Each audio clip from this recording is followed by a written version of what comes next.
I would say, most successful applications that I have done to official statistics.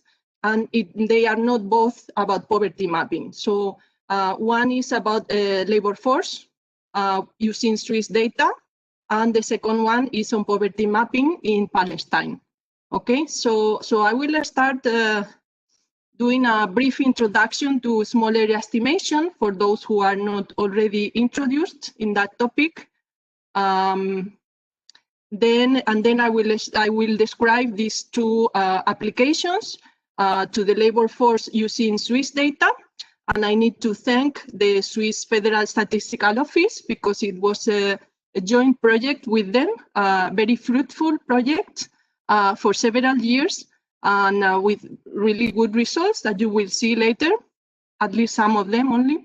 And yes, I need to thank them for their support.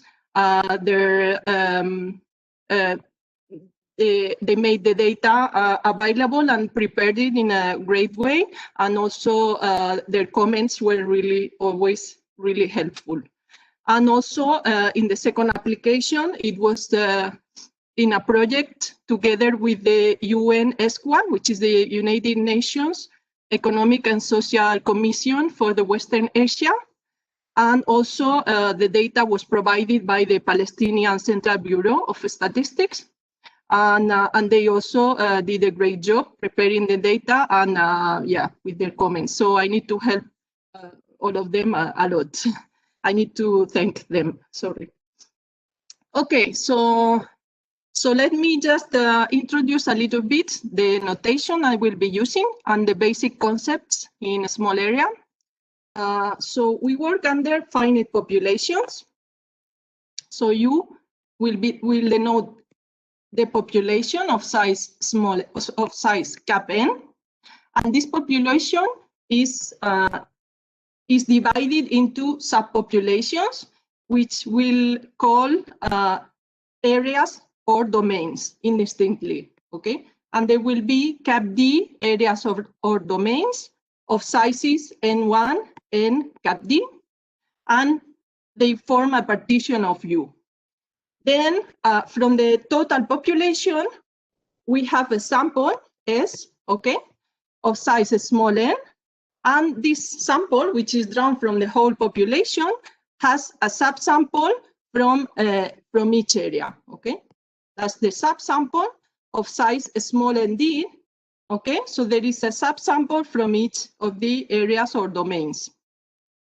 And I'll denote by RD the sample complement in area or domain D, okay? Then I'll use two subscripts, okay? So D is the area index, okay? And I is the unit index within the area, okay? So YDI will be the value of the variable of interest for the ith unit within the ith area.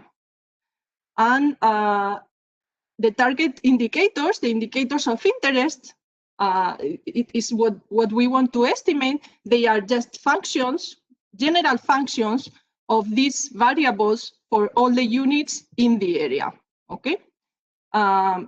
Particular indicators of interest that are very common are the area means, okay? Area means.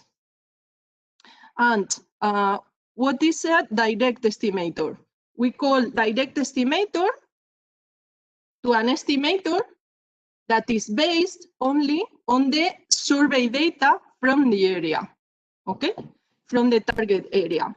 So the problem is that the sample is drawn from the whole population. The total sample size is large, is typically very large, but when you want to estimate in a subpopulation, the sample size in the subpopulation can be very small. It could be even 0. So a direct estimator is the one that is calculated only with the data from that area.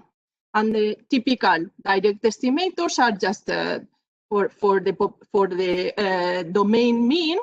You could use the sample mean, or you could use the Hurwitz-Thompson estimator, which would be using the design weights, which are the reciprocals of the inclusion probabilities, or when the weights are already calibrated, okay, then you would get what we call a calibration estimator, okay? Calibration estimator, and a particular case of calibration estimator is the well-known generalized regression estimator, okay? So those are examples of direct estimators because they use only the data from the target area. So when do we say that an area is small? Okay, so somehow the terminology is not very much correct because it does not mean that the population size of the area is small or that the surface of the area is small. It's not related with that. It is related with the sample size. So it's an area for which the sample size is not large enough. And so the direct estimator of the target indicator has not acceptable sampling error. So in fact, there is no even universal sample size below which we consider an area as small, because it is related, it is linked to the target indicator that we are want to estimate. It is not the same to estimate a proportion than to estimate the mean of a continuous variable. For a proportion, you would need a larger sample size, okay? So, and also it depends on the estimator, on the particular estimator that you are using. So we, how to say, established the definition of a small area is when the direct estimator that we are considering for the target indicator has sampling error that is not acceptable. And what does it mean not acceptable? Again, there's no, how to say, mathematical definition. Typically, there are some, how to say, levels of relative error. Typically, you measure it in relative terms. So you consider the coefficient of variation. And when it is exceeding certain limits, let's say 20%, 20% is a limit that is considered in several statistical offices as the limit for publishing a statistic. Okay, so every organization establishes its own limits for the relative error of the estimates to be published or not. So when the sampling error exceeds that given limit, then you consider the area as small. So that's the definition that is, I would say, more accepted. And then, so that's the problem. So you don't have enough observations in the area to produce reliable estimates, reliable direct estimates that use only the data from the area. So you have to appeal to what we call indirect estimators, okay? So those indirect estimators are based on borrowing strength. Okay, so the idea is to borrow strength from the other areas. How? By making some assumptions that link all the areas, some homogeneity assumptions that link all the areas, typically through common parameters. Okay, and this you can do it making use of auxiliary information. Okay, a subset of indirect estimators are the model-based estimators, the set of model-based estimators. So these estimators, the assumptions are formulated in terms of a regression model. Okay? A regression model that relates the variable of interest with available covariates. Okay, and this relationship is similar, not the same, but it's similar for all the areas. For all the areas. Okay.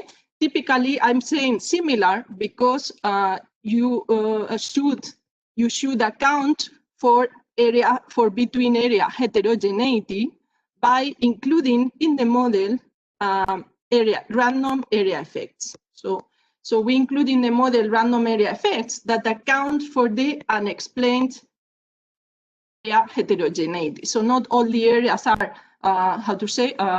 are behaving exactly in the same way, but you allow for some variation between the areas. So it's like we don't have, so imagine that our target variable is, let's say, income. So you establish a model between income and factors that affect income, let's say education level, let's say perhaps gender, to be employed or not employed. Okay, so the relationship between the variables, between the income and those variables, okay, is not exactly the same for all the areas, but there is some variation, okay? Unless you would have all the factors that determine income. But in the general case, you typically don't have all the factors that affect income, okay? So you don't have everything that explains income and that explains the differences between income in the different areas. So you have to account for that fact. Okay, there are two broad sets of models, okay?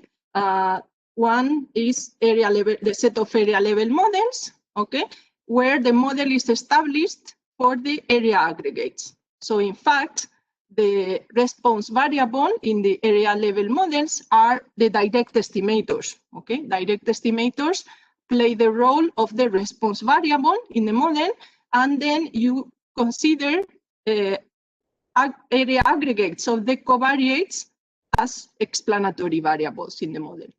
And then in unit level models, the model is assumed for the units, okay? So you relate the, let's say, the income of an individual with covariates that are also at the unit level, okay?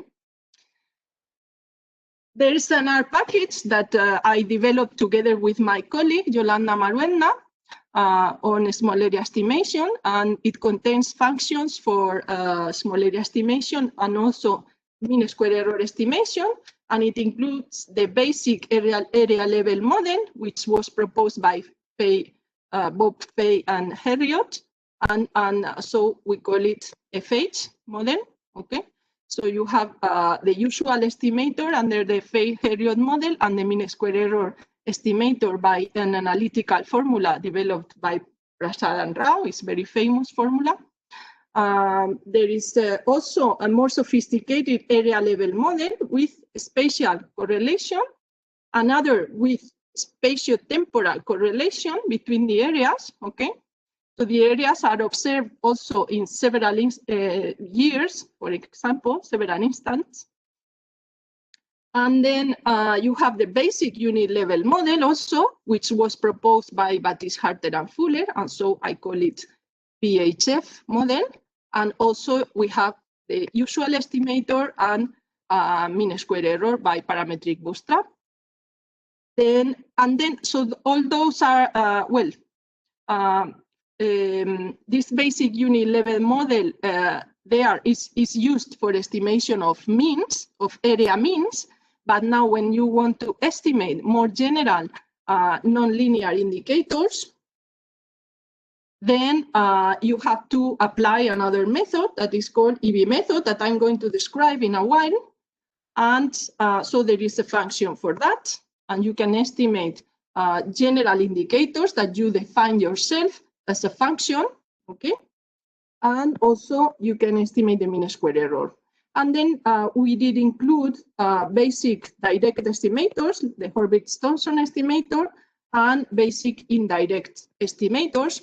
But I must say that for direct estimators, which are typically based on the sampling design, there are other packages that are much better than my function direct, okay?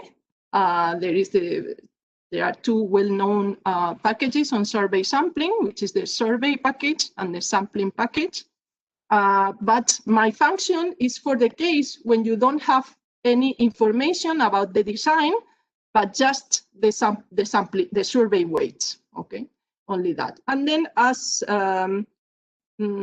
indirect estimators, you have available there the post-stratified synthetic estimator and a composite estimator that is called sample size dependent, which is very famous as well, but simple, very simple estimators. Okay, there are also data sets. We have these 4 data sets and some others that are supporting this.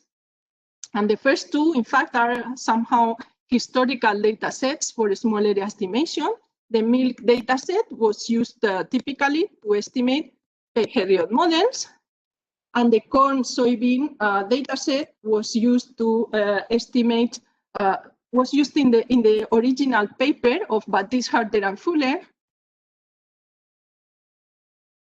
Okay, the original paper that used for the first time the basic unit level model for the small area estimation.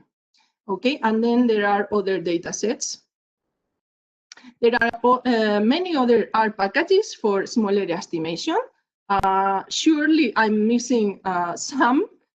Perhaps I don't know all of them, but these are the ones I know. There are 2 pages, don't worry. So there is this YOSAE by Johannes Breidenbach, who is a forest researcher in Norway.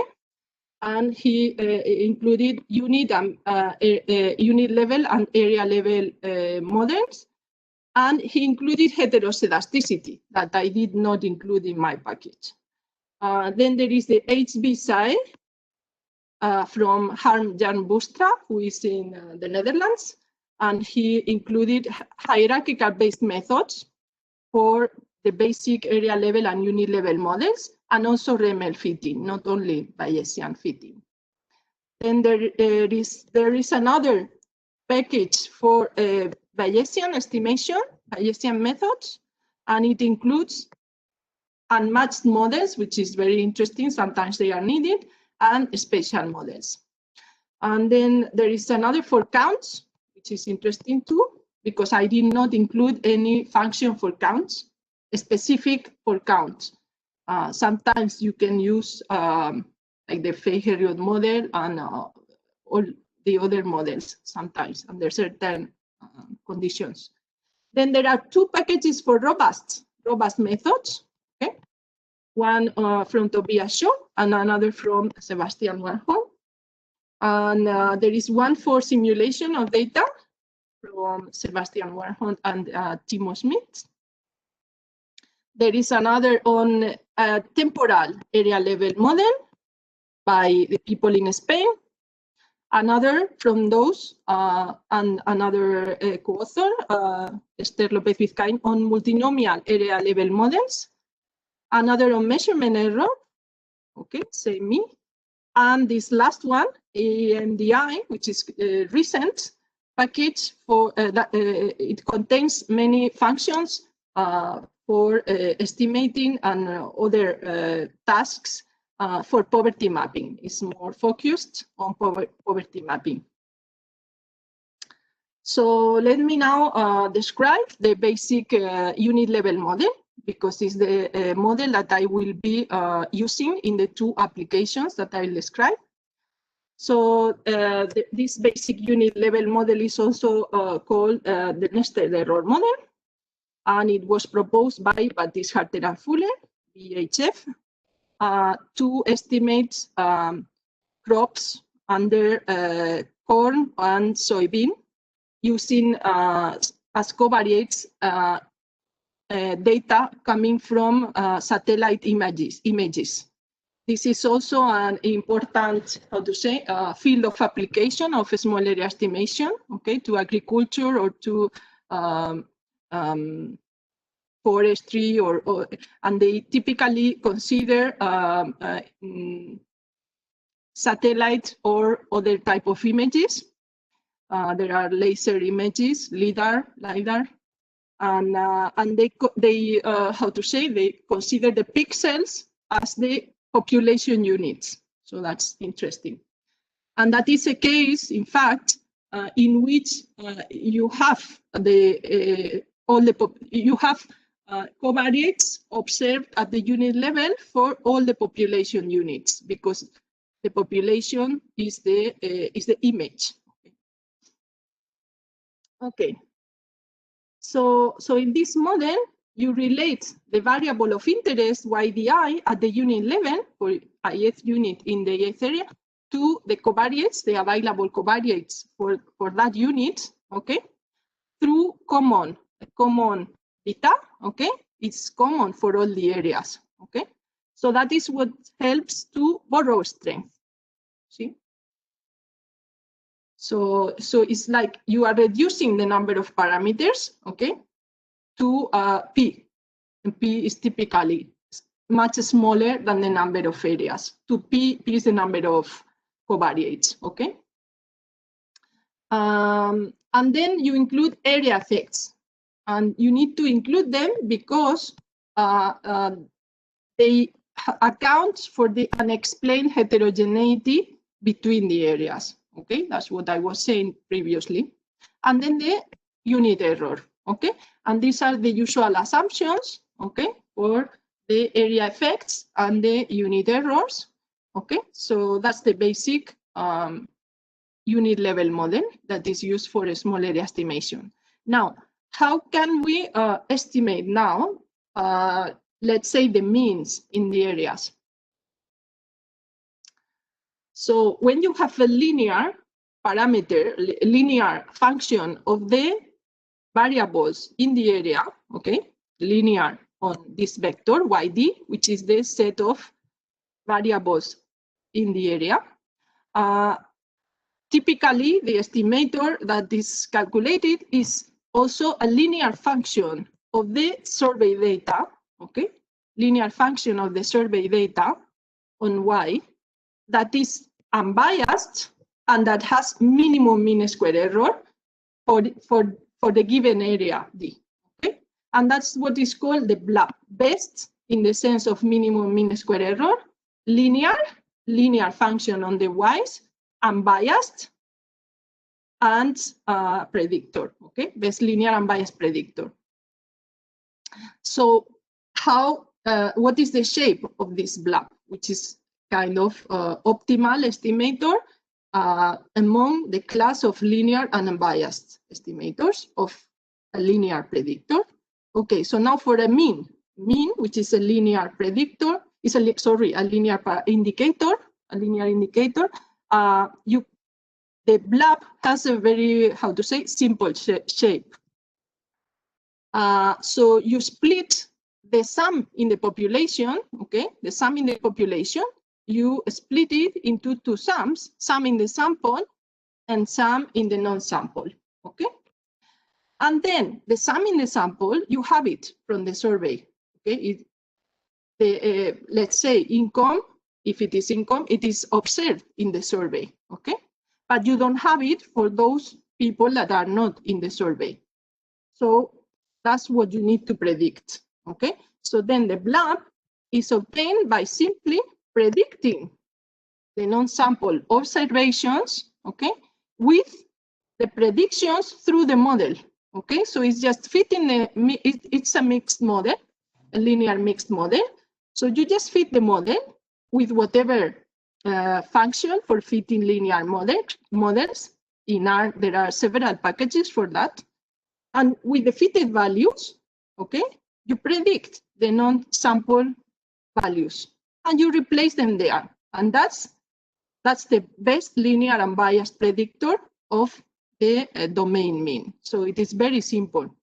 And in fact, the beta here is the usual weighted least squares estimator of beta, and the U tilde is the best linear unbiased predictor of U of the area effect, UD, which is delivered by the functions for fitting linear mixed models.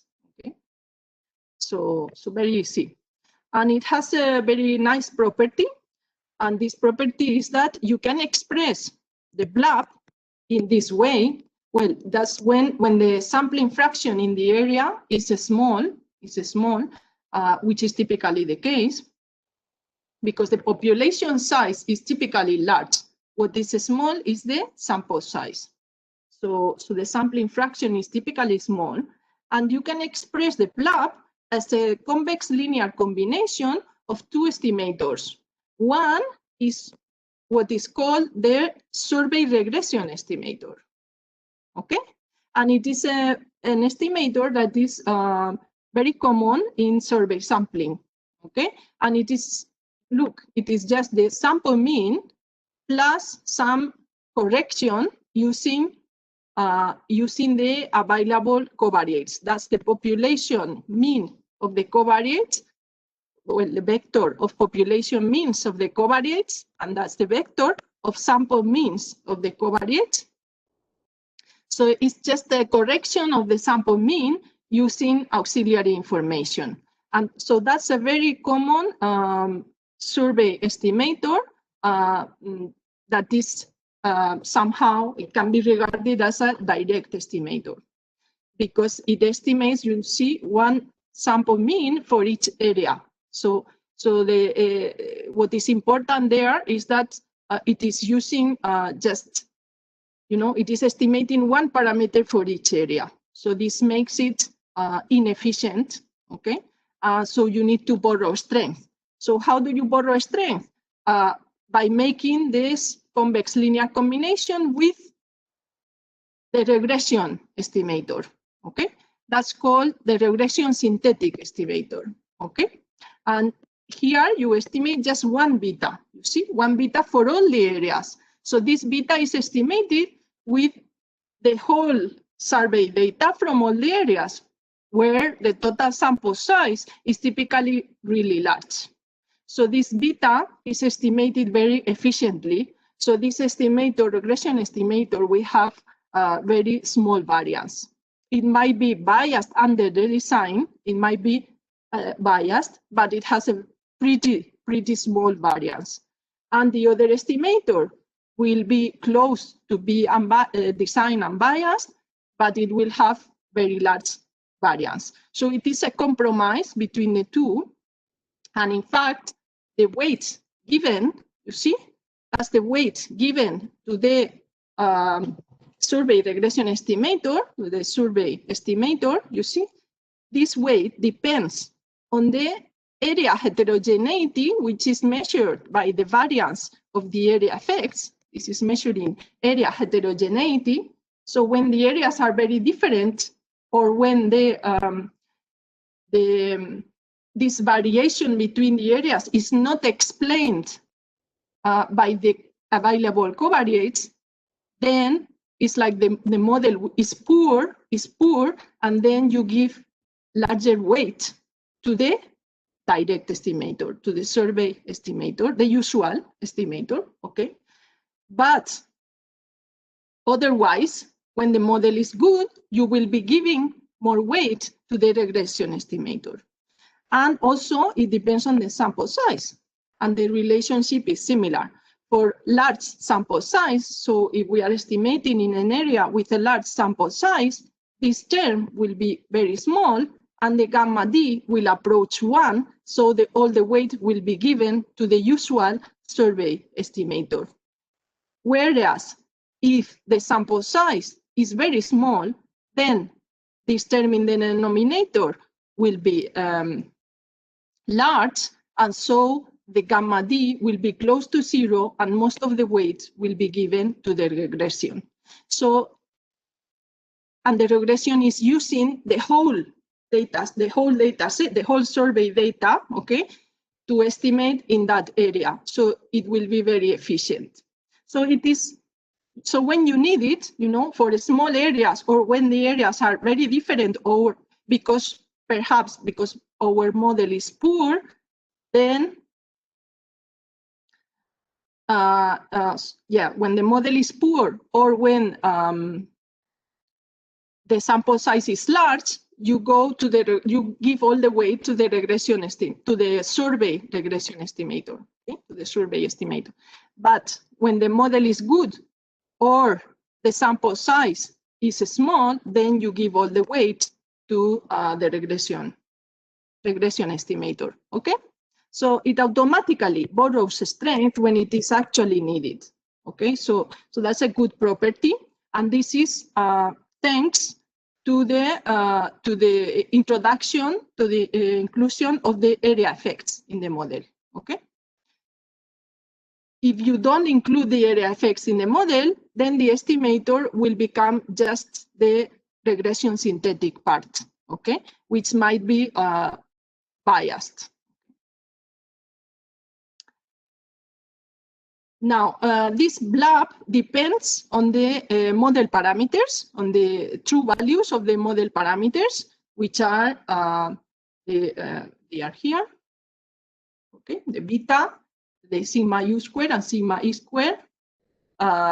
So you need to estimate them, but using consistent estimators, okay? So as long as you use consistent estimators, when the sample size of the total survey, you are using the total survey, so that when the overall sample size is large, which is typically the case, then these estimators will be close, are expected to be close to the true values. And in that case, you have the optimal predictor, okay?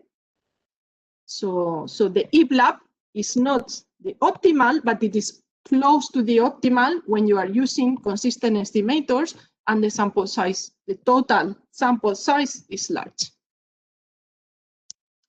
Now, what about estimating nonlinear parameters? Okay, so when you want to estimate nonlinear parameters, then a linear predictor on the target variables doesn't make sense.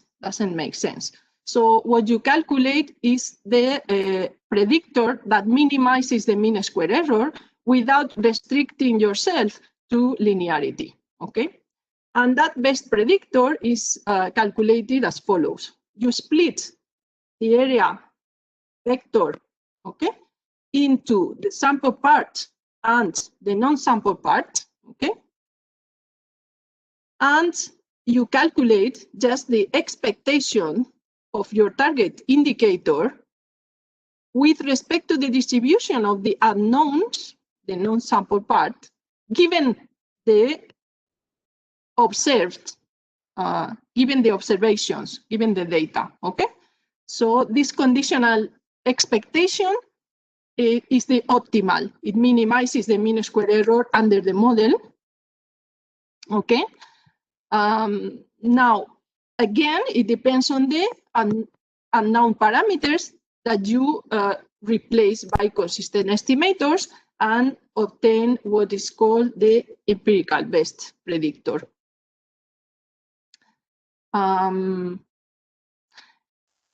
Well, you need, this predictor requires to know, to have, the set, to have identified, you need to identify the set of sample units and the non-sample units, because you need this conditional distribution, okay? The conditional distribution of the non-sample part given the sample part, okay? So you need to identify which are the sample units and which are the non-sample units. So so you need to, so typically what you have, the data that you have available is the survey data with the sample observations from your target variable, okay? You have them there in the survey, and then you have a census oral register, okay? Census oral register with values of the covariates for each unit in the population. And sometimes the survey units cannot be identified in the census file. Okay, this happens often. In fact, the survey might not have been obtained based on that census. So it might not even be a subset. So there is a, an extension of this best predictor, of this empirical best predictor that is called census empirical best predictor for that case. for the case when you cannot link the survey and the census. So they are, so the survey is not necessarily a subset of the census. And this is in fact the methodology that is used right now in the World Bank. They did updated their methodology recently this year, and they have now included this method, census EB, and they have how to say implemented all the software now in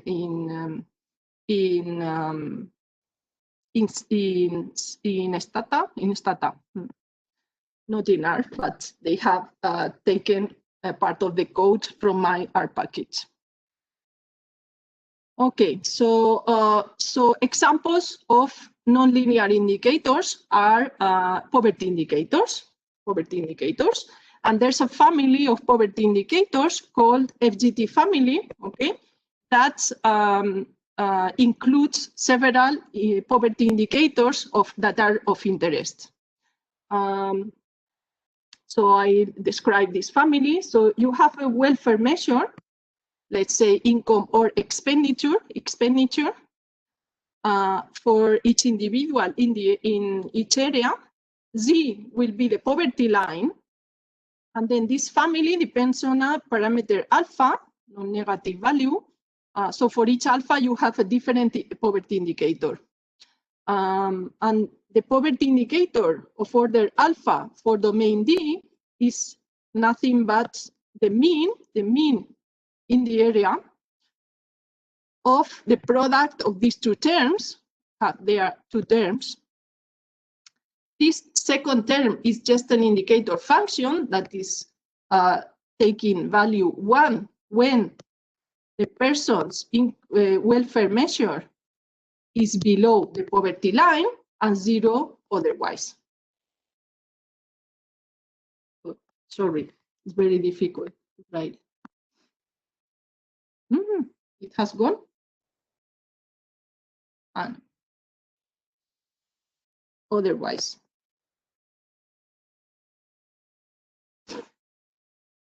Okay, and then this first term, you know, when alpha is 0, which is a particular indicator, when alpha is 0, what you get there is 1.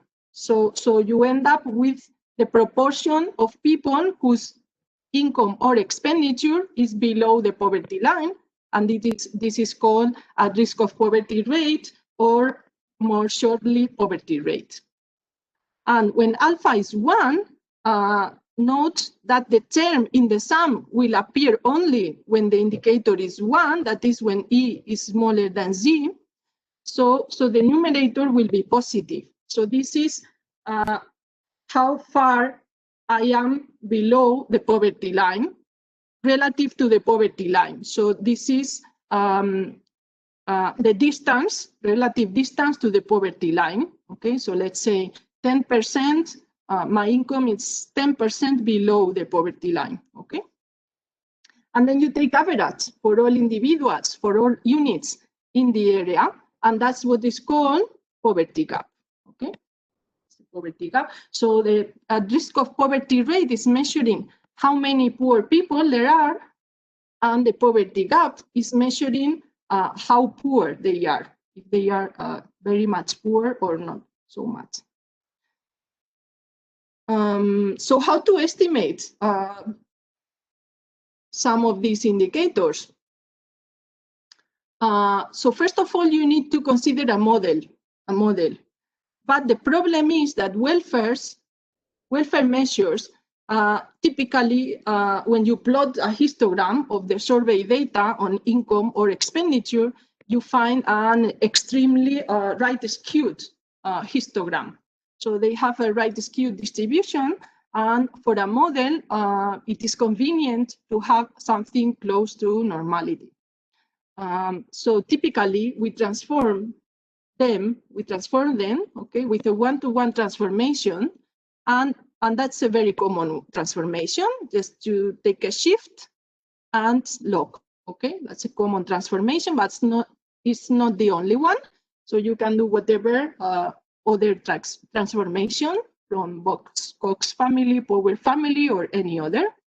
In my package, you can choose from the Cox family.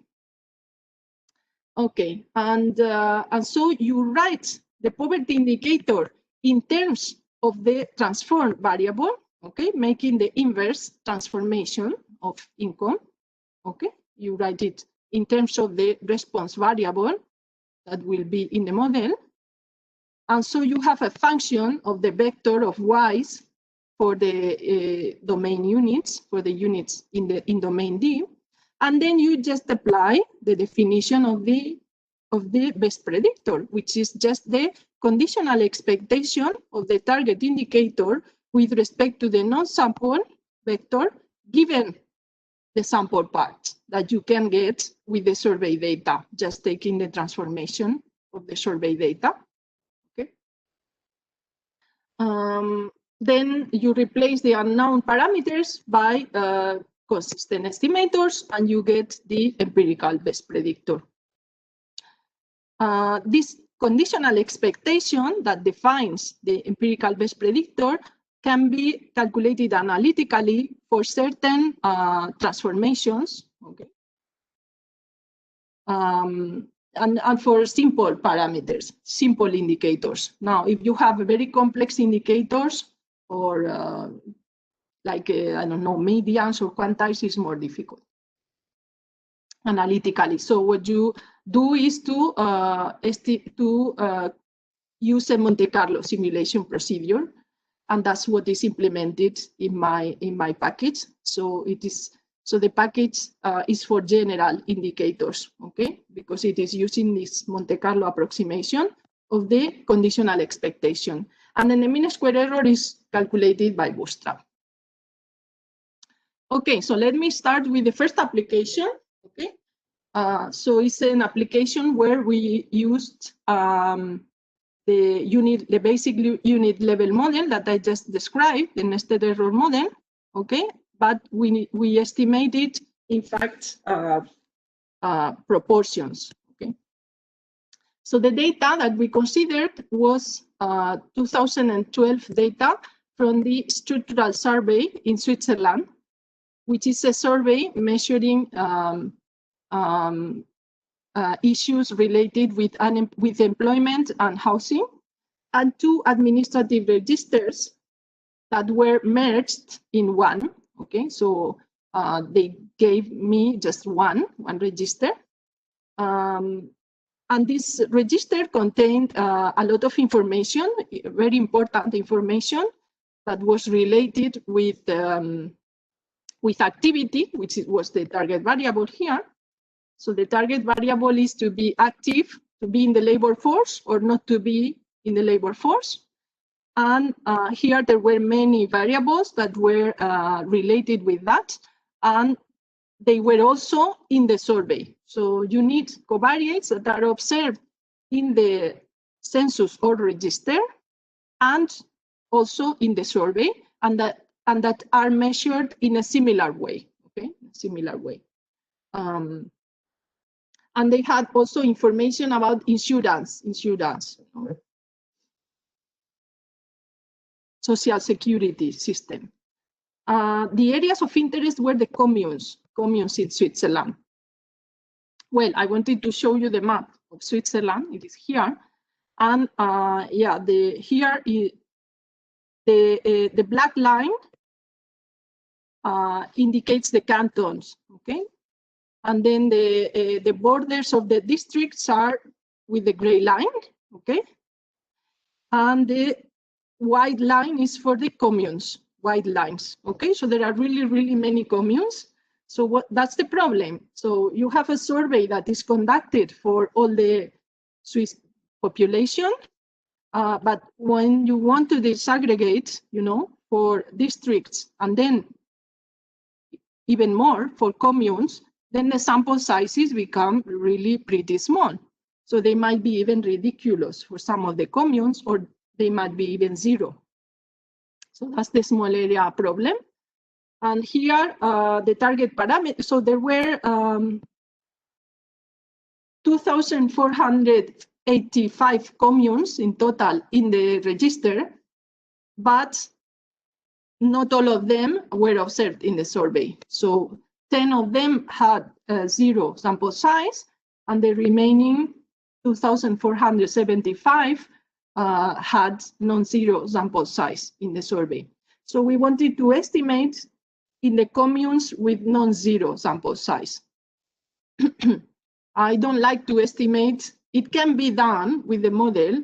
You can estimate in areas with 0 sample size, but for me, it's too risky because you cannot check the model. You know, your assumptions should be validated or should be checked with the data. But if you have 0 data there, you cannot check the model. So,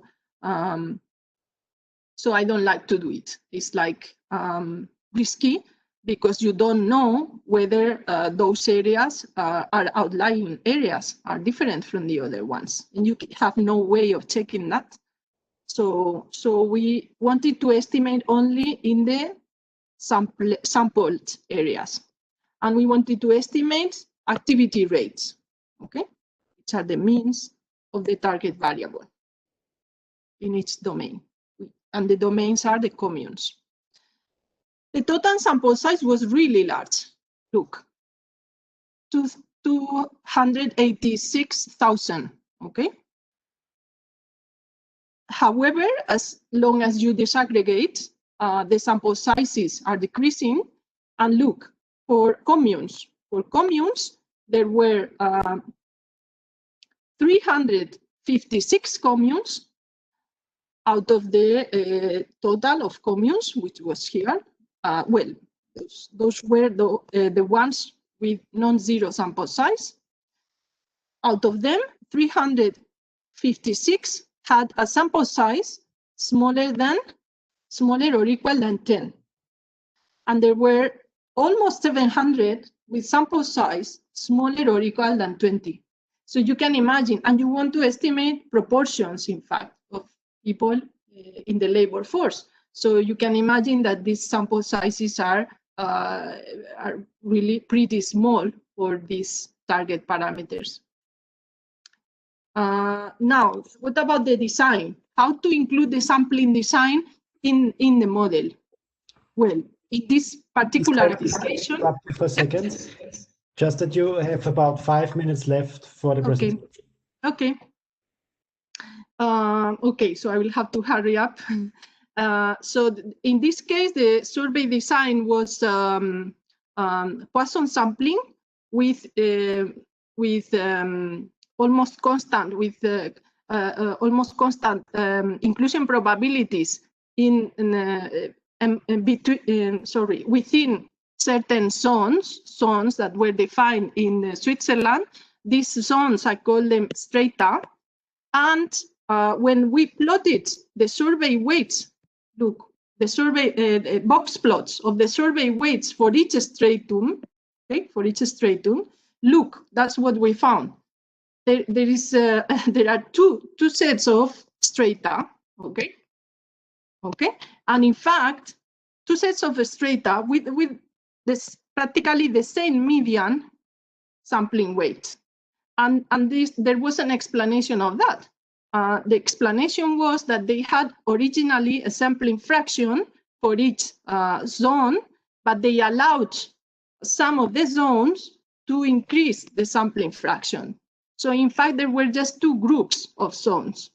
And the variations that we see in the box plots are in fact due to calibration and non-response adjustments of the inclusion probabilities of the survey weights. So they are not actually in the original survey weights, the original sampling weights. So here it was very easy because we just needed to include a dummy indicator of the strata. And we are conditioning on the strata group, 2 groups, only 2 groups of strata and just 1 dummy indicator in the model. And then we included some fixed effects for outlying districts and communes, just 1 district and 1 commune that were different. Well, 1 district was in the border with Luxembourg. Okay, there was explanation for all that. Then we included age groups, gender, civil status, Swiss nationality, owing a secondary residence, household size, income group, contribution to the social security, and some interactions. Okay, and then so the model was fitting pretty well. The failure classification rate was very small, pretty small. So the model was actually very good. These are the usual survey estimates, the GREGs. Okay, the estimates that they were using based on the survey against the EBLABs, And you can see what's happening. So we are estimating proportions of active people. So the usual survey estimates were taking values 0 or 1, 0 or 1 for many communes, which is, it does not make sense, okay? It does not make sense. Whereas the EBLABs were never taking the value 0, and they were somehow smoothing the direct estimators. And this is the reduction in CV that we get. You see, that's estimated CV. And in fact, of the GREGs and of the EBLABs. Those are the EBLABs based on the linear mixed model. Okay, and you can see the very strong reduction. That's for a particular canton.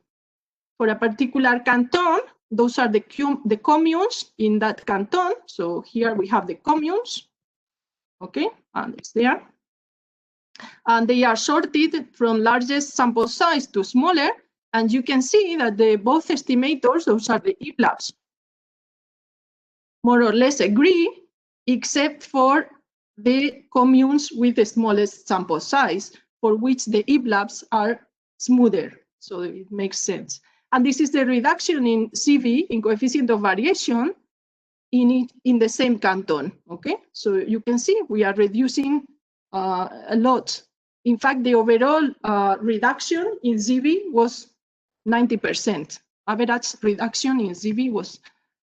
And then I wanted just briefly to describe the application with Palestinian data. Okay, from the using the survey on the expenditure consumption from Palestine and the population census. We estimate poverty rates and gaps. We wanted to estimate in localities, Palestinian localities, from the 319 localities appearing in the census, only 162 were observed in the survey. And so we estimate in those by gender also. And the welfare variable here is expenditure. That's a poverty line in that in their coin, which is the Israeli shekels. And well, we fit separate model for each gender, but the truth is that it was not necessary because the results were pretty similar for the two genders. Those are the covariates that we did consider, indicators of the two regions, Gaza, West Bank, well, of one of them, type of locality, rural, urban, or refugee camp, household characteristics, size, proportion of females, etc. Household head characteristics. Here it is important to say, that the covariates here, include refugee status and other things that are not observed, of course, in other countries. Again, the model fit was really good. All the plots of diagnostics were looking really well for this data. And these are, look, this is the reduction in mean square error that we achieve. Mean square error of direct estimators for all the localities, mean square error for EB. And it is reduced really a lot. We are estimating now poverty rates, and the poverty rates are in percentage. So I multiplied the mean square error by 10,000. So that's the values. The median mean square error for women was reduced from 47 to 6.7. So really very large reduction, and for men also. That's the reduction for each locality in West Bank. and that's for Gaza, women. And well, so that were the estimates, EB estimates. We are using EB method here because poverty indicators are nonlinear, and you can see the big difference between poverty rates in Gaza. The median poverty rate was really large compared to the West Bank. And also for the poverty gap, there was a big difference. And again, these are the estimates, EB estimates, and weighted direct estimates, both for West Bank, for women. And look, again, direct estimates were taking value 0, so 0 poverty rate, doesn't make sense. And in fact, the mean square error for those localities will be also 0, the estimated mean square error. So direct estimators are great for large areas, but for small areas are not useful because they might take values that are nonsense, okay? And then EB estimates were somehow smoothing, were never 0, and the reduction in mean square error was great. In fact, in that application, the reduction of mean square error was about 85% on average. And that's the, I wanted to end with the main message of small area estimation, which is this one, okay? That union is strength. Okay, so that's all. Sorry for the delay. Don't worry. Thank you very much for the presentation. It was really interesting. There's no applause, obviously, but I think all the participants enjoyed your presentation.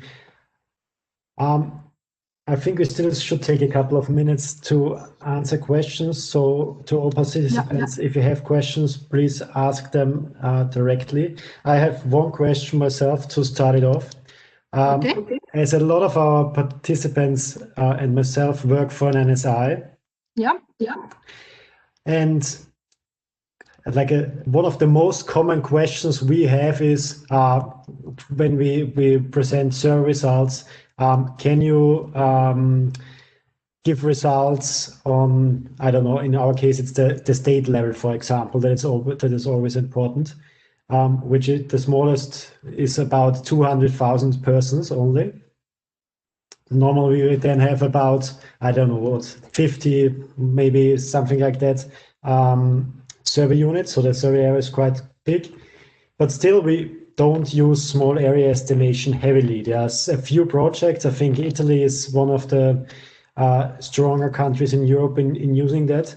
But apart from that, it's not really used in official statistics. So why do you think the NSIs are kind of afraid of using this kind of methods? Well, that's a good question. In the States, they started long ago. In the U.S. Census Bureau, they have been using the Freie model for a long time. The original paper is from 1979. So yeah, in this sense, I don't know why in Europe we are more too conservative sometimes and don't like to change too much. I think things are changing already. It is, I think, more and more statistical offices are now using the small area methods, perhaps not regularly, but it will come. So the only problem of small area estimation is that it's not automatic. That's the problem, I would say. It's not automatic. You need, and when you do something automatic, it is likely not to be correct. Okay, you can be lucky, but it is difficult to do it automatic. So you need to check the model, and the model might change from one year to the next. So you would need statisticians that are there working and checking that everything either is preserved, that the model is the same for the next year, or to find another model. So that's the problem. It's not automatic, I would say. You cannot just program it and leave it there and just apply. You need you need statisticians to do the work. And that's so maybe to follow up on this, how difficult is it actually to find a suitable model?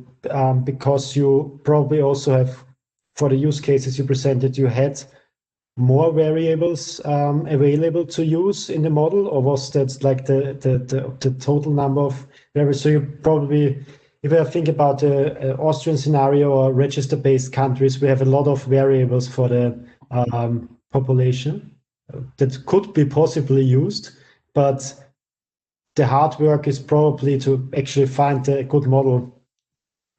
Well, what you need is that the assumptions are more or less satisfied. So that's the basic thing you need.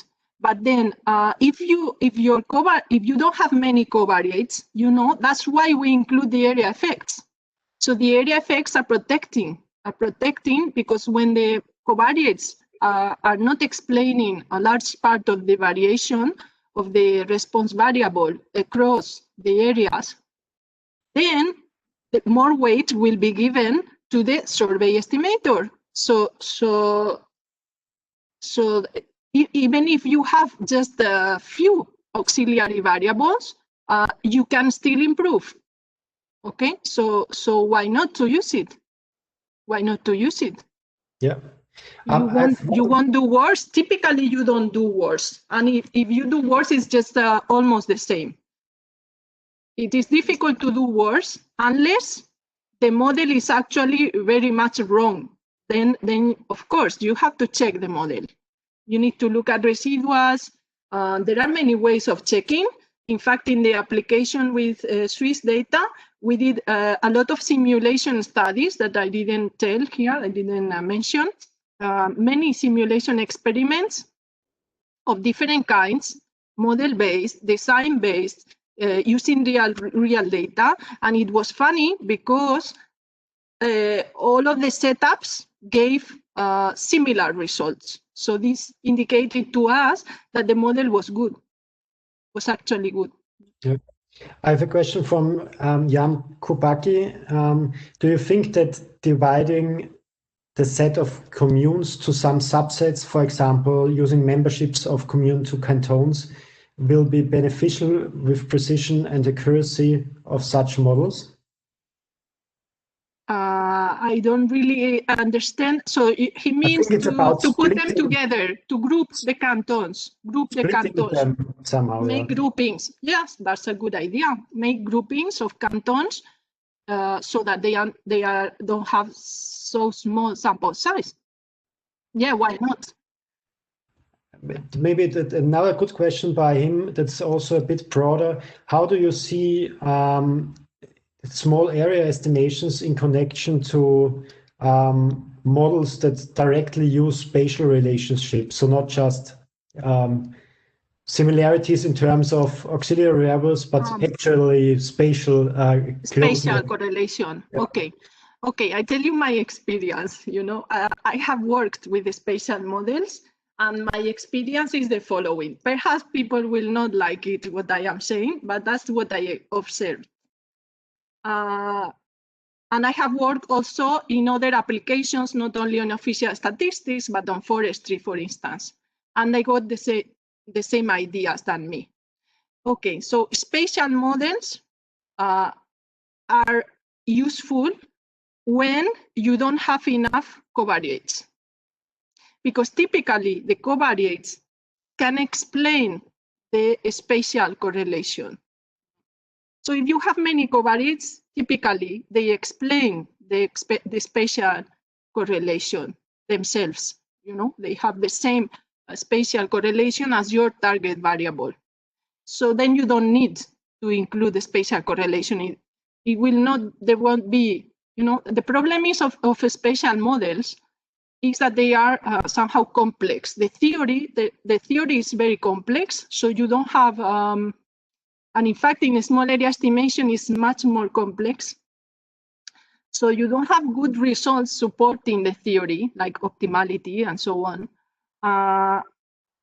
It's hard, the theory. So you are somehow in the clouds. We typically extrapolate the theory, but it is not really true. So you don't know what's happening actually, and so if you have good covariates, probably you don't need to include the spatial correlation. But when you don't have good covariates, then you might need a spatial correlation. So that's the conclusion. Okay, thank you. We are already 4 minutes after 11, and we actually, don't worry, we actually should move on. If you might take a look in the chat or the Q&A and could answer, there are 2 more questions, or at least 1 question in the chat I just saw, but I'm afraid we have to move on to the next presentations. But if you can answer there in the chat. Yeah, I will look at the chat. Yes. So thank you very much again, Isabel, for giving the presentation and also for agreeing to do it virtual, as that is not the same experience as doing it live. Thank you very much. Okay, thank you. With this, we are moving on to the first scientific session called Methods for Official Statistics. And the first presenter in this session is Marcello D'Orazio. You should have the right to share your screen already. Good morning. So I will share my screen. Perfect. So Marcello, the floor is yours. Okay, so in the meanwhile, let me thank you, Alexander, Statistics Austria, and all the organizers that make this event possible. So many thanks to all of you for all the efforts done to have this conference this year, in this very strange year. So let's go to my presentation.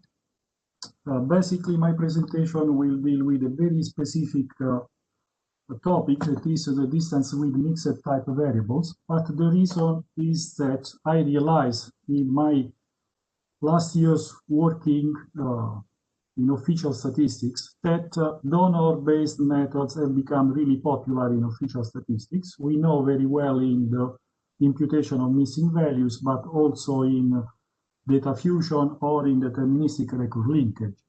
In addition, so in the past, they've been used extensively in hierarchical clustering, but recent with the machine learning and I would say supervised learning methods, we find many donor-based methods for regression or classification.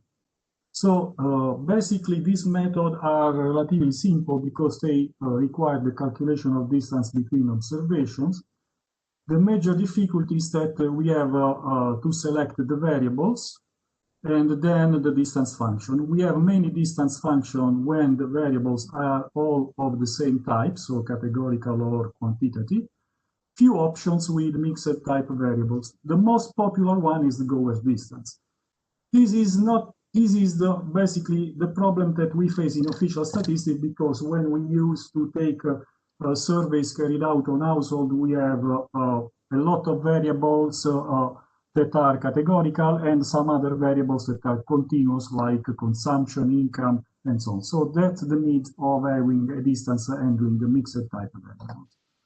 The Gower's distance comes from the Gower's similarity coefficient. So it is basically a weighted average of distances calculated variable by variable, in which we can assign a weight to each variable.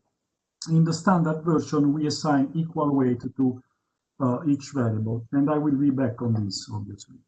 In the original proposal from Gower, we distinguish 4 different possibility on calculation of the distance. So we have binary variables in which binary symmetric and binary asymmetric. So for binary asymmetric, the absence of the phenomenon is considered, both the unit is considered giving the distance of 1. so not a distance of 0. For categorical nominal variable, we use 1 minus the simple matching coefficient, and if we replace the categorical with the dummies, the distance is 1 minus the dice distance.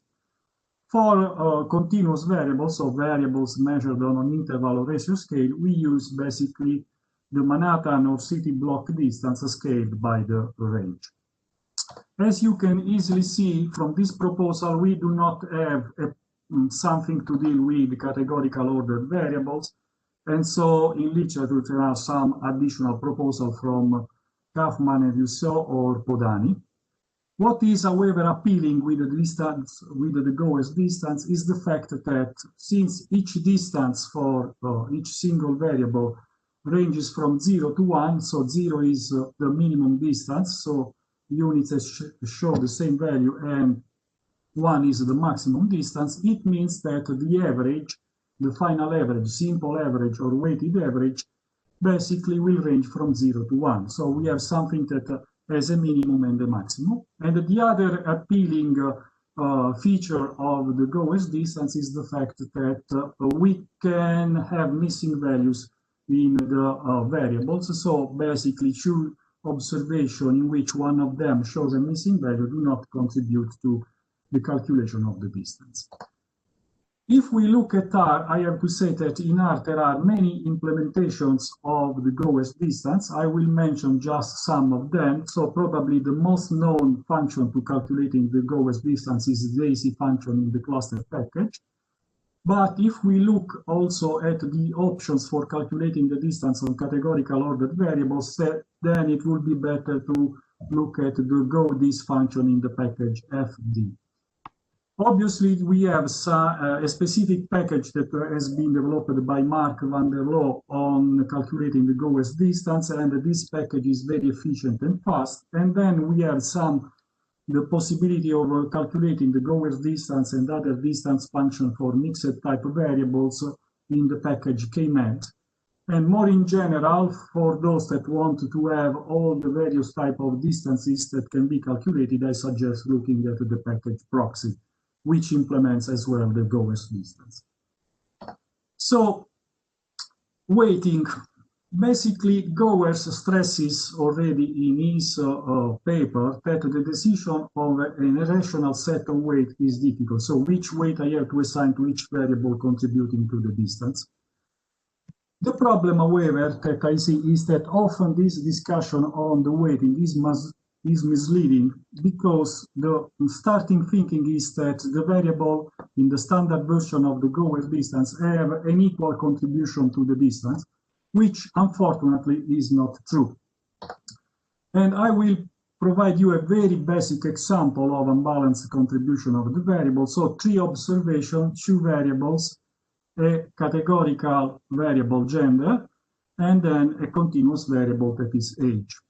So if you look at these 2 distances, the distance between the first and the second observation and the distance between the first and the third observation, you see that in practice, what having a different gender determines that units are farther than units that have the same gender but showing a huge distance in terms of age. So basically, if I want to select a donor and I calculate the distance on gender and on age, what comes out using the GOES distance is that technically I'm favoring units that share the same gender instead of units, as in the second case, that have a different gender but a distance on age that is really close, 18 versus 28 years. So this is an example of unbalanced contribution. So in calculating the distance,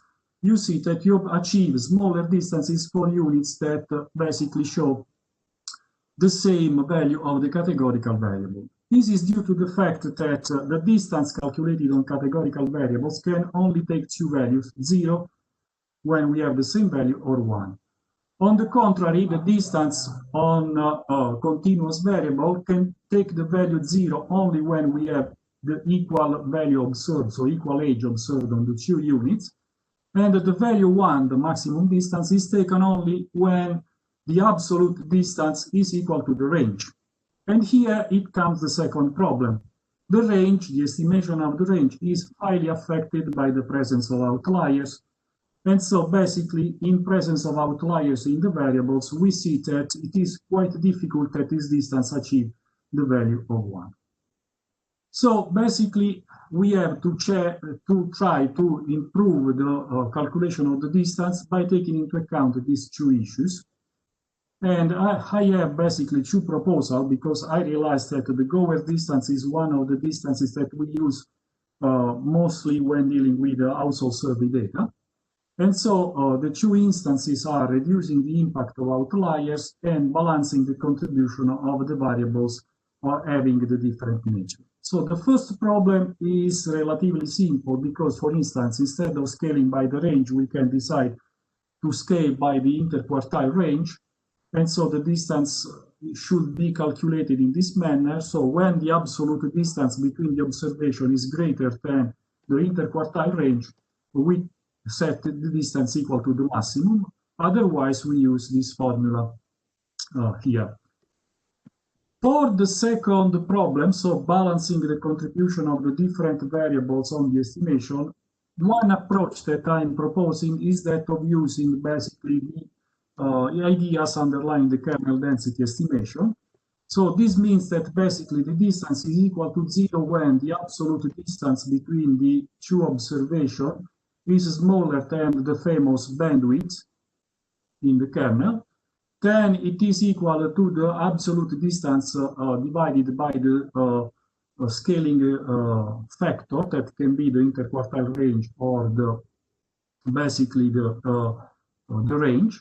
And finally, the distance is equal to the maximum when the absolute distance between the observation is greater than the scaling criteria.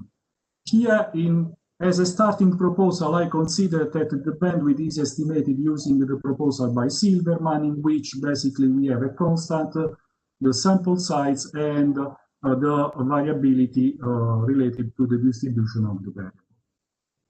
Another possible modification that goes in the same direction is that based on k nearest neighbor. So basically, if one unit falls in the set of the k nearest neighbor of the reference unit, its distance is set to 0, and so on. In my exercise here, I will consider for the moment just a very basic rule, so k equal to the square root of 1. So to understand if these suggestions work, I've carried out a very basic simulation study in which I have data generated from a multivariate Gaussian distribution. So one target variable that is y, and 5 predictors, 2 of them with a strong correlation with y. Then to mimic the situation, I categorize some of the variables. Then I introduce, in some cases, outlier in x1.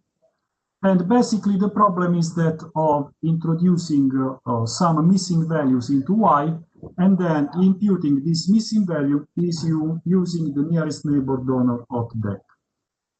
And the distance is calculated using the standard or the modified Gower's dissimilarity. So I ran many 1,000 runs for each combination of the starting situation. So the results are summarized basically in this table, in which I have 2 cases, scaling by the range or scaling by the interquartile range, and 4 different combinations of the criteria. So only 1 continuous variable and 4 categoricals, and no outliers on the continuous variables, or outliers on the continuous variables, and the other situation in which 2 continuous variables, 3 categorical variables, but no outliers only on the first variable. And the assessment criteria are basically the first 2 look at the closeness between the imputed values and the true values removed, and the other 2 look at the capability. The first one has been mean, the capability of estimating the mean using the true mean using imputed and observed value, and the last criterion looks at the closeness between the percentiles of the distribution, so estimated using imputed and observed values versus the true percentiles. Basically, I will not go into the details, just look at the summary. The summary says that in presence of outliers on one of the continuous variables, scaling by interquartile range tend to provide better results than scaling by the range, mainly when preserving the true distribution. In general, the modification based on the kernel density estimation with the parameter C106, this is true to the shape of distribution since we are working with Gaussian data, seems to perform slightly better for all the assessment criteria, with the exception of the closeness between imputed and true values. However, I have to say that no one of the proposed modifications seems to outperform the other. So we have a slightly improvement compared to the standard goer's distance, but no great improvement compared to the curve. So we are trying to slightly improve the problems in the goer's distance, but we have not great improvement. So basically, however, this first simulation study says that using the standard unweighted goer's distance is a good starting point, but if we modify it in line with the modification suggested in the paper, we go in the desired direction of improving with respect to the problems.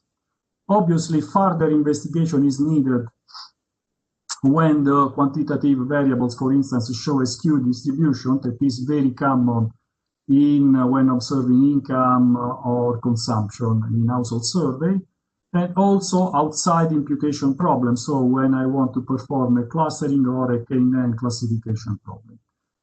And finally, obviously, I have to implement this modification in the R because now I have some very basic function. The idea is that of implementing this modification in the package StatMatch that I've developed for performing statistical matching.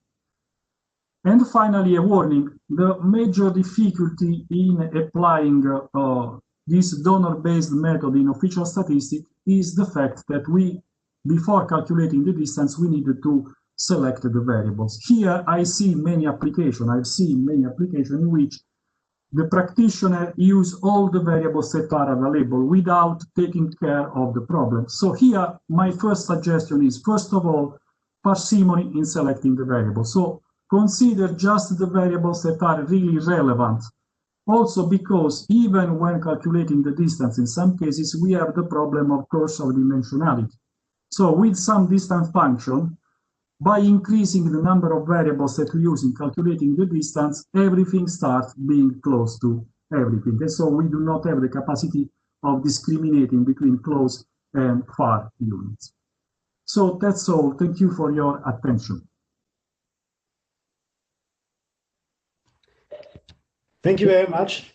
Very interesting presentation. As we are also developing some K-9 imputation methods, that's also of special interest for us.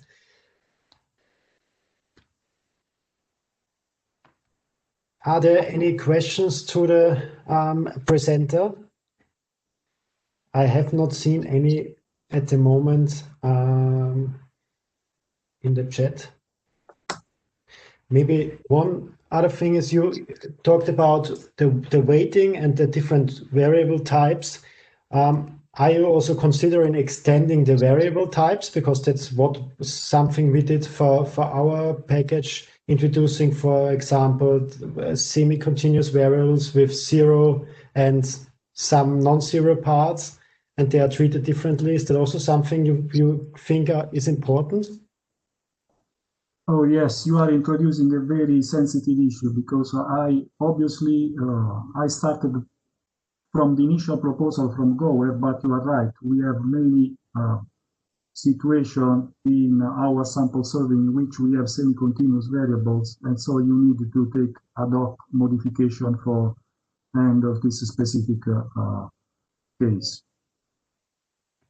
Okay, thank you. Then just a note from Mark van der Loo that he will probably include this in his Goa package as well, what you've presented.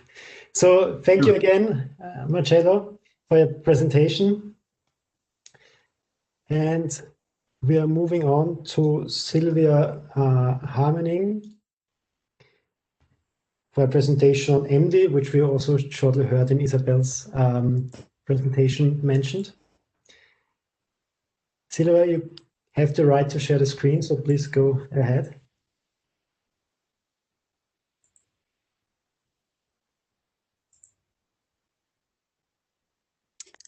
Okay, yeah, I hope you can see my screen. Yes, it's working. Perfect. Yeah, hello from my side. My name is Sylvia HARMENING. Also, thank you very much from my side for the organization of this event. Yeah, I'm a PhD student in applied statistics at the Freie University in Berlin. My supervisor is Professor Timo, and I am one of the authors of Package MD. Today, I'd like to give you an introduction of how small area estimation area level models can be estimated by the new package version of Package MD. In general, Package MD is useful for applications in the field of small area estimation and enables the estimation of regionally disaggregated indicators. Version 1.1.7 already contains direct estimation possibilities that are based on survey data and model-based estimation options using the unit-level empirical best predictor approach. But now, in addition, the new package version includes a variety of area-level models, and in particular, the standard area-level model that was developed by Freie and Harriet, and various extensions to account for issues that may come up in real data applications. Here's a short motivation. Imagine the interest lies not on the estimation of the income for the country Austria, but for the 94 Austrian districts. The first map shows the result of a direct estimation procedure that is only based on survey information. And surveys that already exist often are often not planned for the disaggregated levels we are interested in and show only small sample sizes, which often leads to a low precision of the estimates. The precision is measured in terms of mean squared error and is shown on the second map on this slide. And instead of expensive and time-consuming enlargements of the sample size of the surveys, small area estimation methods can be applied. With the help of those methods, the predictions can be improved by using covariate information from census or register data, in addition to the survey data that was used. In the field of small area estimation, unit level and area level models exist, but today the focus will totally lie on the Freie model, that is the famous area level model. In short, the standard Freie model links area level direct estimators that are based on survey data to covariates that are also aggregated on an area level that stem, for example, from administrative data sources. The CETA het DIR is an unbiased direct estimator for a population indicator of interest, for example, a ratio or a mean. It is assumed to be equal to the population value, CETA, plus a normally distributed sampling error. Even though the model assumes known sampling variances, in practical applications, those are usually unknown and they have to be estimated from the unit level sample data. One could also allow for more complex survey designs by considering the sampling weights in the direct estimation, for example, by the usage of a Horvitz-Thompson estimator. In addition to that, the model links the population indicator, CETA, with area-specific covariate information in a linear relation, which leads to the special linear mixed model where the UI are normally distributed random effects, the XI are the covariates, and the beta are the regression coefficients.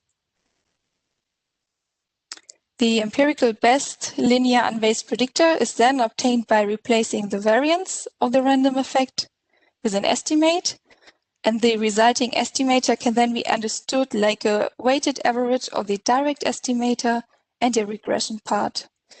The estimated shrinkage factor is the ratio of the variance of the random effects and the total variance, and it puts more weight on the direct estimator when the sampling error variance is quite small.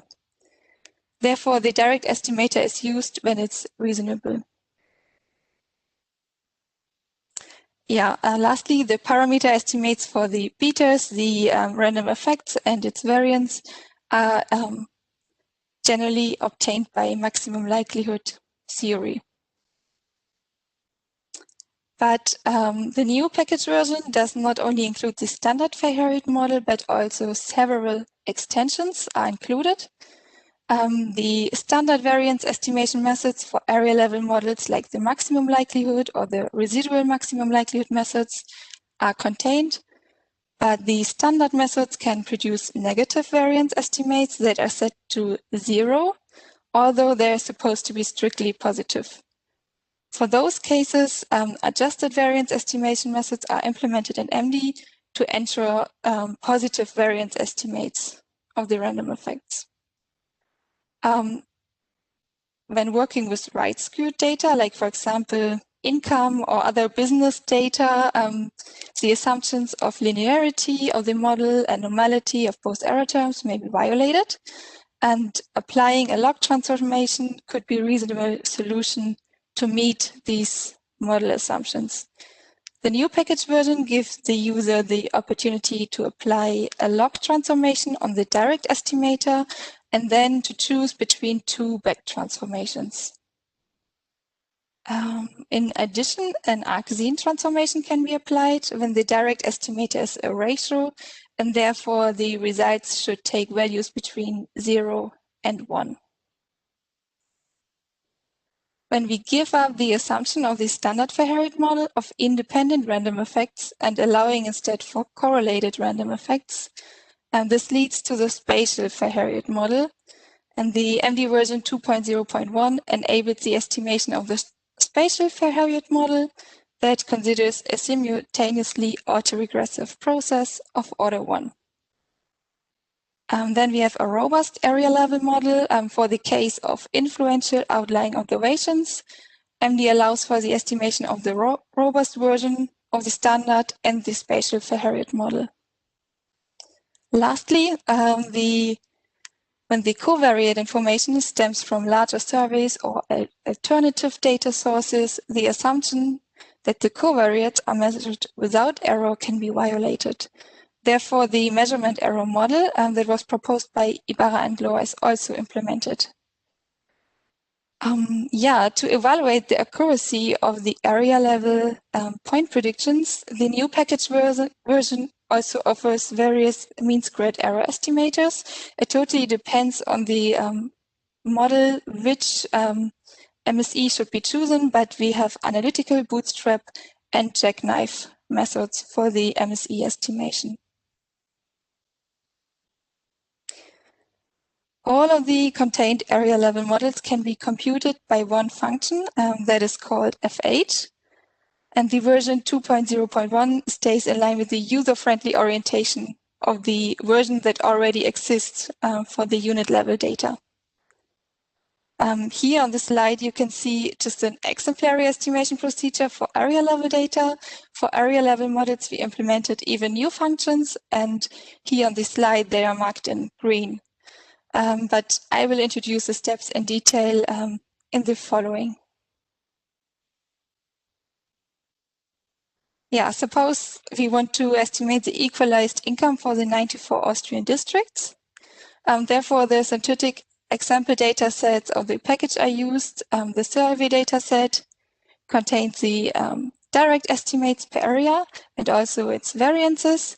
And the population data set contains covariate information that are also aggregated on an area level.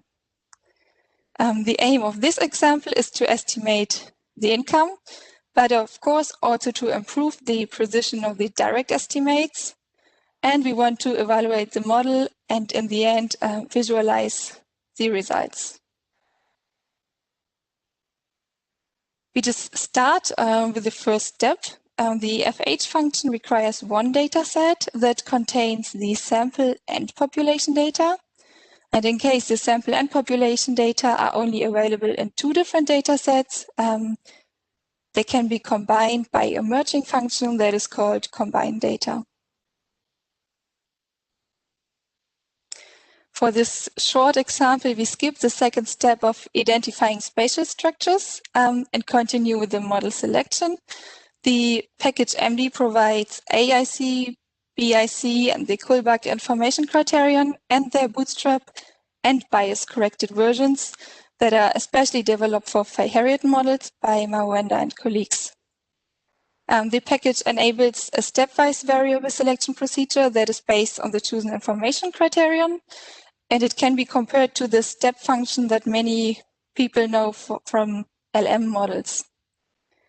In this example, an initial FH object is given to the function, and the default setting of the direction backward and the KICB2 information criterion are chosen. Now we can see the output on this slide. It shows the stepwise removal of variables until the lowest value of the chosen information criterion is reached. And then we can also see the function call and an overview of the estimated coefficients of the final recommended model. In this case, the KICB2 is the lowest when only the variables employee cash and cash benefits from self-employment are used as covariates. Yeah, we arrived at step 4, the estimation of the FH and MSE estimates. We built the standard Frey-Harriot model exemplarily. In addition to the fixed part, required arguments are characters that indicate the sampling variances and the combined sample and census data set. And in addition, we specified the domains and also activate the MSE estimation. Yeah, now we arrived at the assessing of the estimated model, which is also a very important feature when you work with models. This can be done by a summary and by a plot method. We start with a summary method that provides additional information about the data and model components. And here in the output, we can see that the example shows that all of the domains have survey information because the out-of-sample domains are 0. Also, the variance of the random effects are given, for example, and all of the auxiliary variables are significant, even on a small significance value. We can see the p-values here on the right. What we can also see is that the explanatory power is quite large, with an adjusted R-squared of around 0.95. And the results of the Shapiro-Wilk test indicate that normality is not rejected for both error terms. The plot output shows normal QQ plots of the standardized realized residuals and of the random effects. And we can also see plots of the kernel densities of the distribution of both error terms. The user is totally free to modify also the interface of the plots. Here we choose just a simple version of it. And we can see that the output supports the results of the normality test that were also provided in the summary output, except that maybe the distribution of the random effects of this are slightly skewed. You can see it here. If one would not be satisfied with this result, one could apply a log transformation to improve the distribution of the error terms. Yeah, then the Frey-Harriot results, FH results, should be consistent with the direct estimates for domains, at least with a small direct variance, or for domains with a large sample size. And in addition, we expect that the precision of the direct estimate information. The comparison can be done graphically by the generic function compare plot. When we use the default settings of the command, the output consists of 2 plots. we can see a scatter plot on the left and a line plot on the right. And except of one high value here, the fitted regression and the identity line of the scatter plot are relatively close. And also the direct estimates are well tracked by the model-based FH estimates here in the line plot. Yeah, then in addition, the input arguments MSE and CV can be set to true, which leads to two extra plots. CV stands for the coefficient of variation as a measure of precision. If, for example, CV is set to true, the CV estimates of the direct and also of the model-based FH estimates are compared via box plots, which we can see on the left on the slide, and an ordered scatter plot. And here we can see that the precision of the direct estimates could be improved by the usage of the Freie model, at least in terms of the coefficient of variation. Then we have the function compare. I'm afraid you should come to conclusions soon because the time is already quite advanced. Okay, sorry, yeah, I will hurry. Yeah, we have a compare function also. It's like the compare plot function, but it computes a goodness of fit diagnostic. Then we have the matplot function. With the help of the matplot function, it's really easy to visualize the results. What is a nice feature if you want to present your results in the end. And then finally, it's the last step, I promise. You can also export the results to Excel and also to open spreadsheet documents. Here we can see just a short extract how this can look like. Good, then I come to the conclusion. This was just I could just shortly show what the package does, but you could hopefully see that a variety of area level models is included to allow the user to address issues that arise in practical data applications. All of these methods can be estimated conveniently by using a single function that provides FH and MSE estimates. And a lot of user-friendly tools are provided to enable a whole data analysis procedure. The package version, the new version, is already available on CRAN. And we also added a new package vignette, which includes a lot of detailed information about the package and different examples for the usage of the different area level models. And you can find even more examples in the GitHub repository, MD examples. We are still working on expanding the repository. So if you have any suggestions, ideas, please feel always free to contact us, and we are happy to include even more examples. Yeah, then here I provided the references for the presentation, and I'm at the end. I thank you very much for your attention.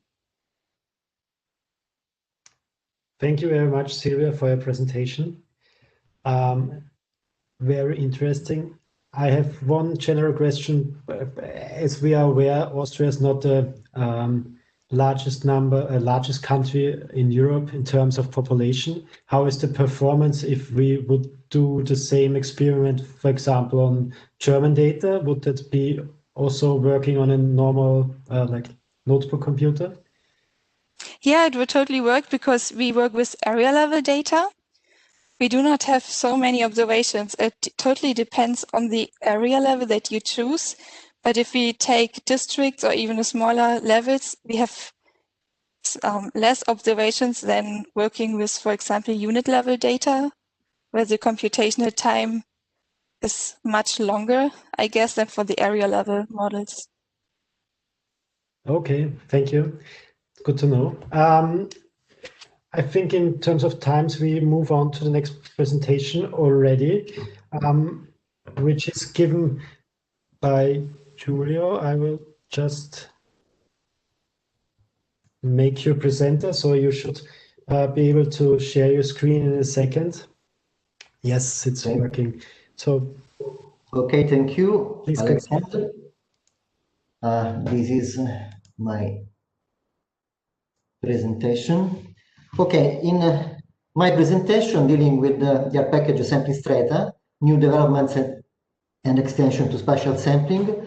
First, I will give an overview of this package, saying something about recent developments, in particular models and anticipated variants. And I will focus on the extension of its functionalities to cover spatial sampling, in particular methods for optimal stratification and allocation, and also selection of spatial samples.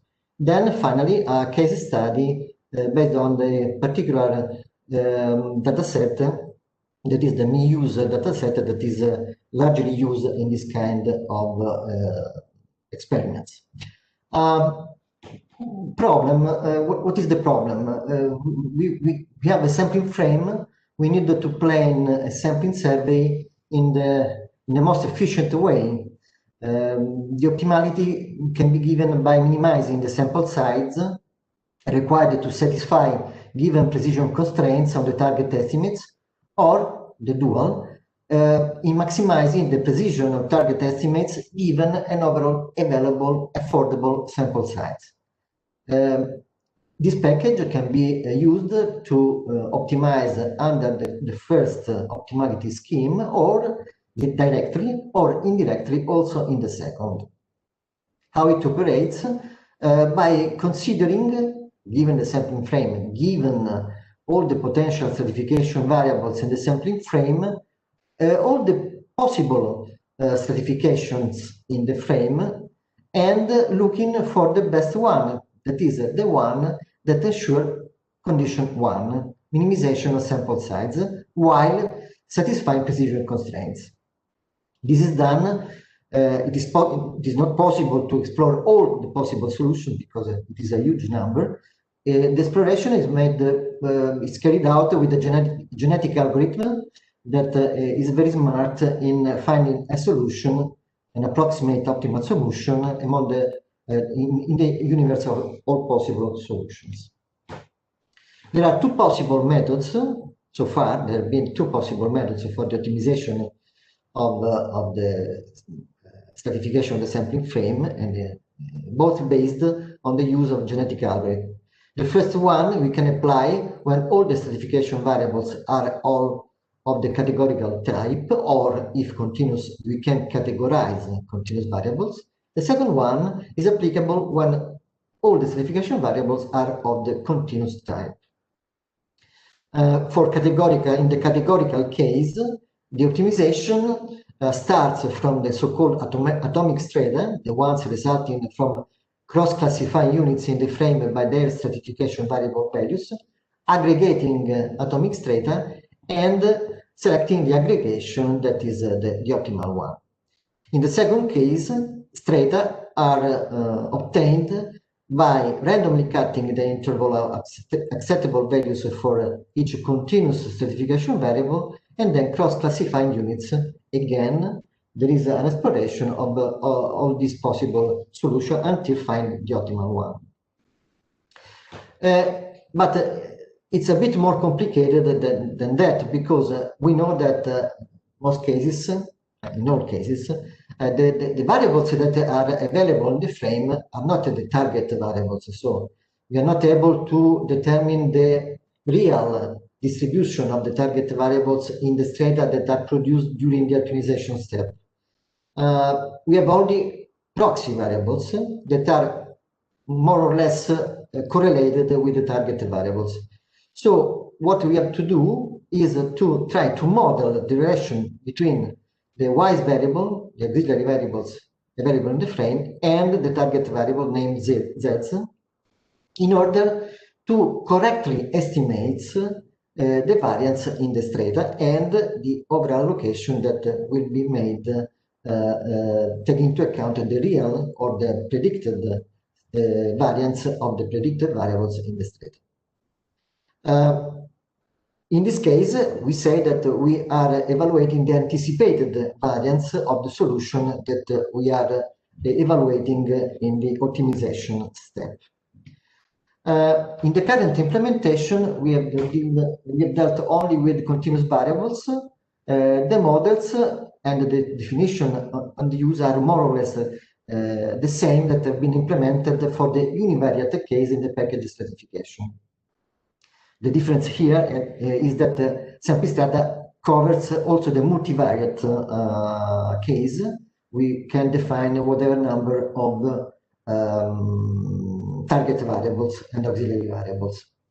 An important model that can be used in order to correctly evaluate the distribution inside the strata is the linear model with heteroscedasticity. This is of the kind Z equal beta y plus an error component with a normal distribution of the error component.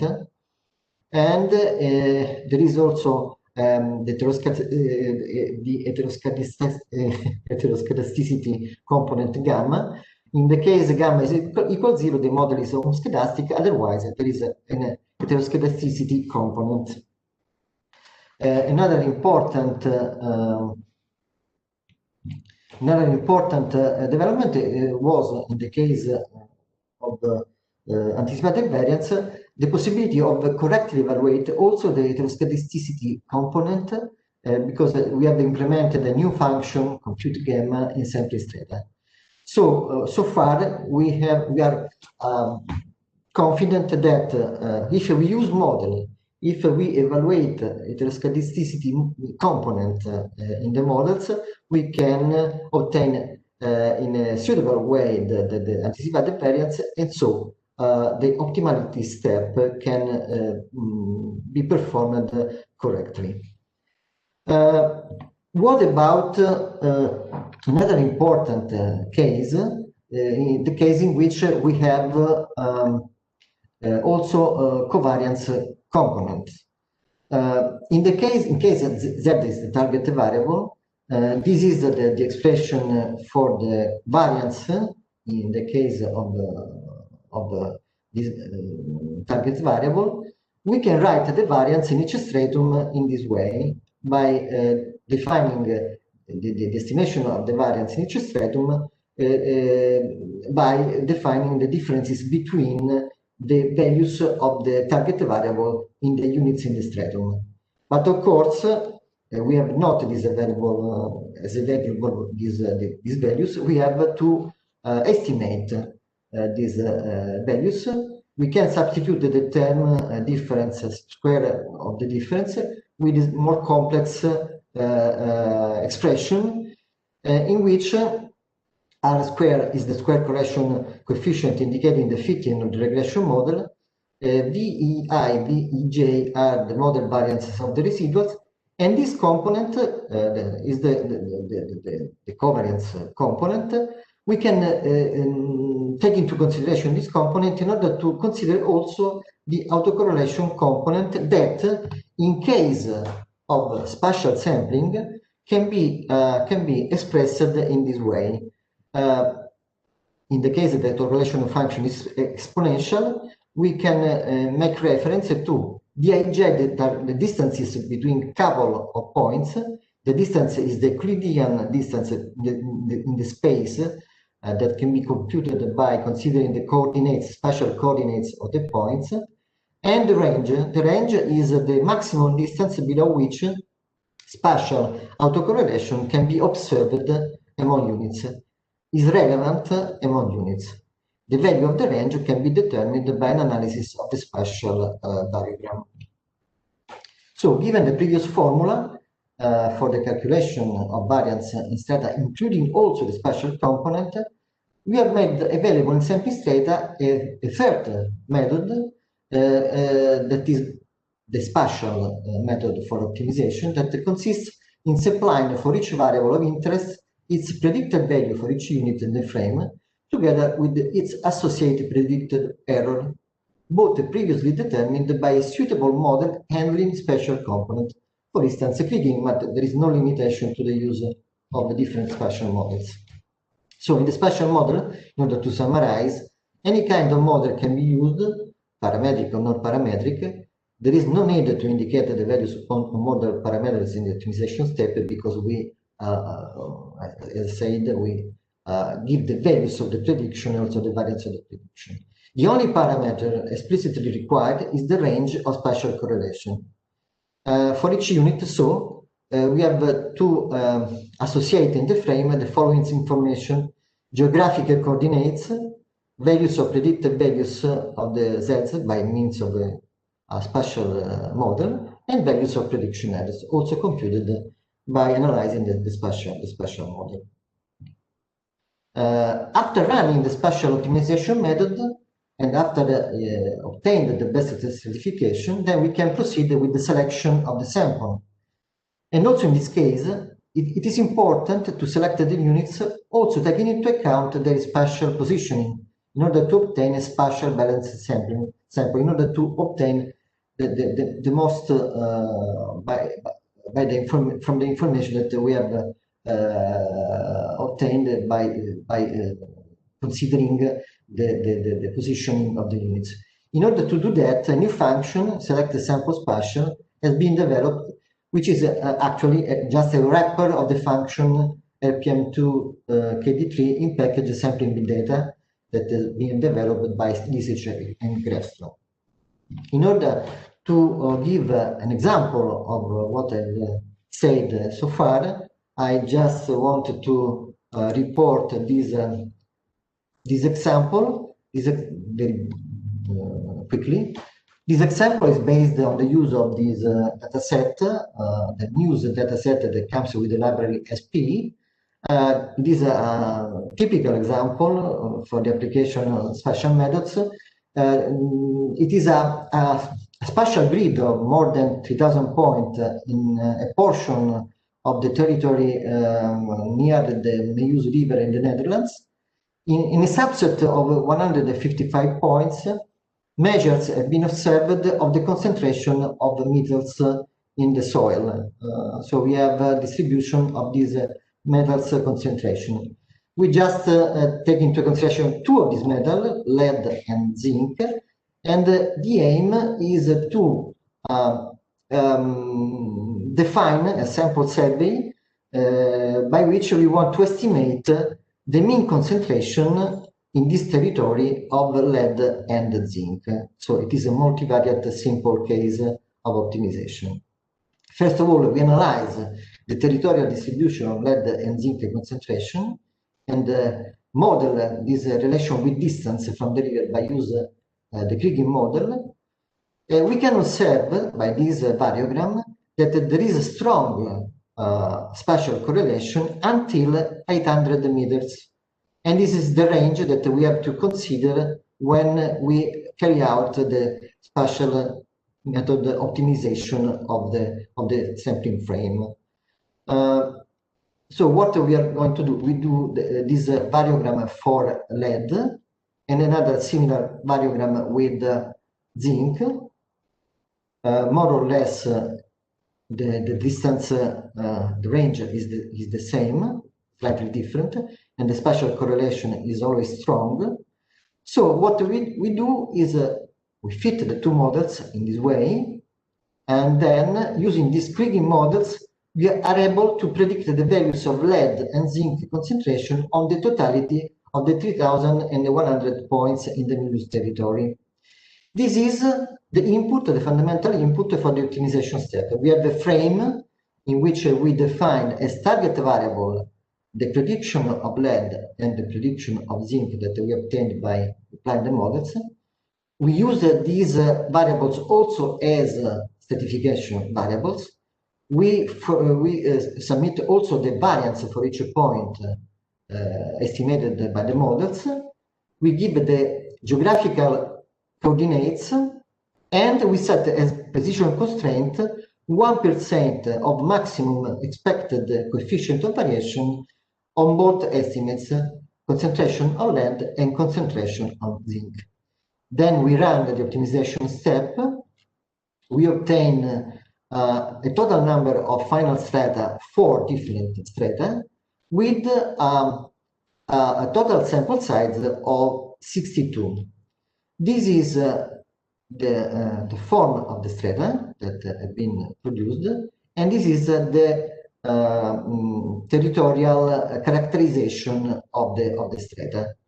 We can now select the sample, the 62 units from the total overall of 3,000 units that have been selected for the strata, and we can visualize these on the territory of the river. You can see the spatial distribution of the points that is quite even in the territory. This is a result of the new function for spatial selection. Okay, this is an example that has less to do with official statistics, but we can think of the distribution of households in the territory if you wanted to estimate their income. Income is quite has in some situations a high spatial correlation, and if you take into account it, the efficiency of the sample could be very improved. If I had used the linear model instead of the spatial linear model, the sample size here would be 150 instead of 62 with the same precision constraint. So just back to my presentation. Time's always okay. I finished just general information.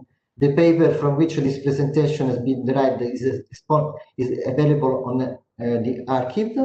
The general information is this link, in particular spatial sampling, is one of the vignettes available in this link. Something about reference, that's all. Thank you.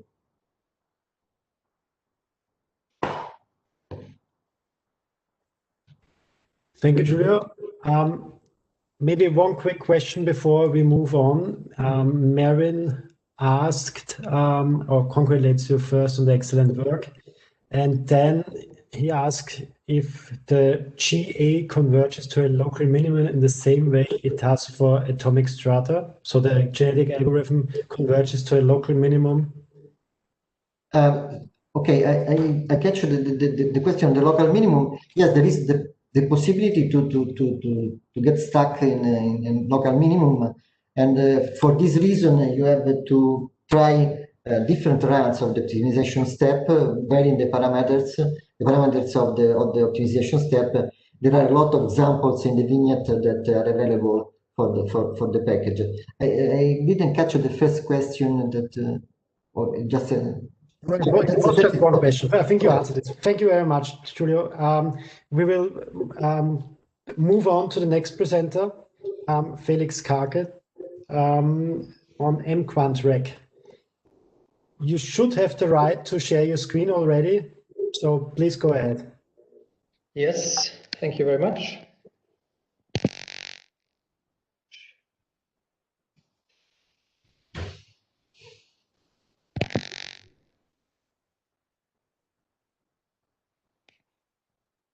Can everybody see my slides? Yes, it's working. Okay. First of all, I mean, as everybody, I want to thank especially Mr. Kovarik, but also everybody else who helped in organizing this conference. And I'm very happy to be able to present here. My name is Felix Karke. As my colleague Sylvia HARMENING, I am a PhD student at Freie Universität Berlin at the chair of applied statistics. My supervisor also is Timo SCHMID. My package mquantreg deals with the estimation of linear M-quantile regression and also generalized linear M-quantile regression. Therefore, the title mquantreg in our package for estimated generalized linear M-quantile regression models. Nicola SALVATI, who is also mentioned here, contributed a lot of our scripts with the estimating functions. So, first of all, general information about the package. It is still under development. So it is still up for change, basically. It has not been uploaded to CRAN or any other website for that matter. It is a regression package, as I mentioned, for the estimation of linear and generalized linear and quantile regression models, which means continuous data can be modeled, binary data can be modeled, and also count data can be modeled, including Poisson, quasi-Poisson, and negative binomial regression models. Also, hypothesis testing via Wald and likelihood ratio tests is applicable, as well as the estimation of Q-scores, which can be used for variable selection and also are very much used in small area methodology.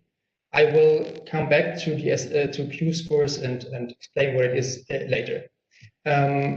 Also, the package includes model diagnostics using diagnostic plots. A short excursion into theory from my part.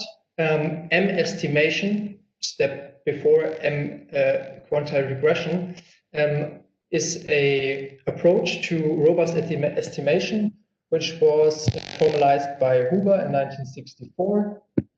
And in this formula here, we can see that we're looking for a location parameter. We want to find a location parameter using a loss function rho. And if this loss function is differentiable and convex, the easier solution is found by using influence functions psi.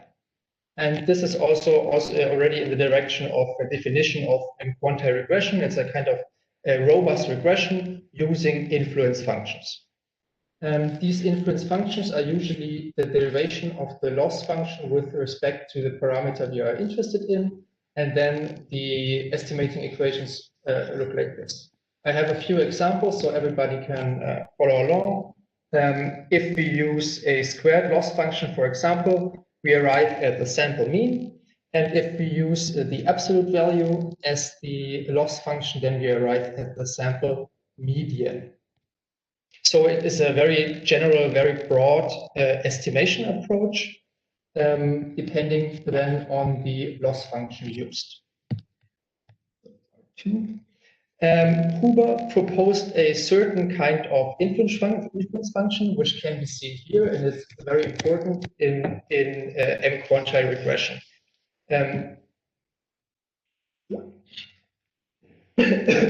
Sorry.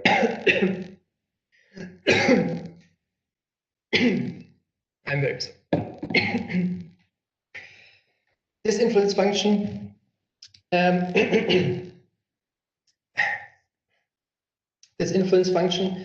relies in magnitude on a tuning constant k, which we can see in this formula. We have two cases: either our data, difference between our data and the parameter of interest in absolute value is smaller than the tuning constant, then we're going with just with the error, basically the residual. Or if we're looking at a value bigger than or equal to the tuning constant, then we're going with the value of tuning constant times the sign of the difference between the parameter and the data, which means K determines the robustness of the estimator. We are interested in robust estimation.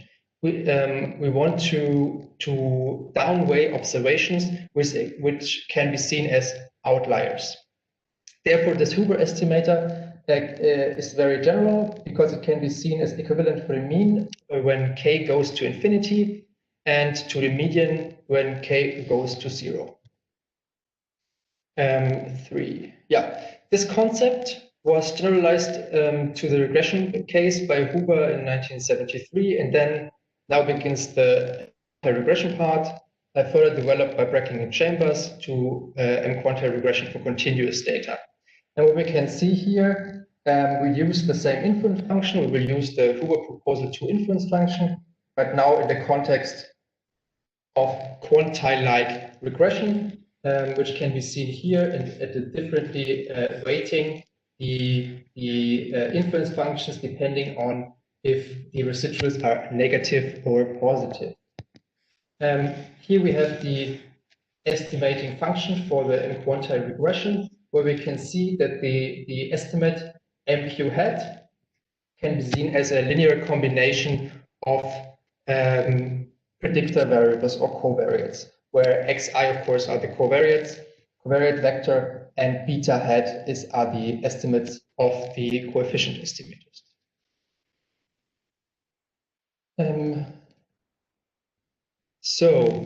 One problem with M-quantiles is that they are not scale equivariant. Therefore, a scale parameter has to be estimated at the same time as the regression coefficients. A few different proposals have been made. First, the mean absolute deviation scale parameter estimator was used, and then later Dorber introduced a corrected version of this estimator. The parameters can be estimated via iteratively reweighted least squares or a newer maximum likelihood approach using the asymmetric least information distribution, which was introduced by Bianchi et al. In 2018. I've been talking only about continuous data so far, but now we get the categorical data. There is a approach to robust generalized linear models by Cantoni and Ronchetti from 2001, which was generalized by Chambers, Salvati, and Tsavides to binary data, by Tsavides, Ranalli, and al. To Poisson data, and Chambers, Dreassi, and Salvati to negative binomial data. That's why all of these cases are also included in my regression package, mquantreg. One last thing before we get into the application of the package. One thing is important for M-quantile regression or M-quantiles in general are the so-called Q-scores. They first were applied by Kukic et al., who used a M-quantile regression model to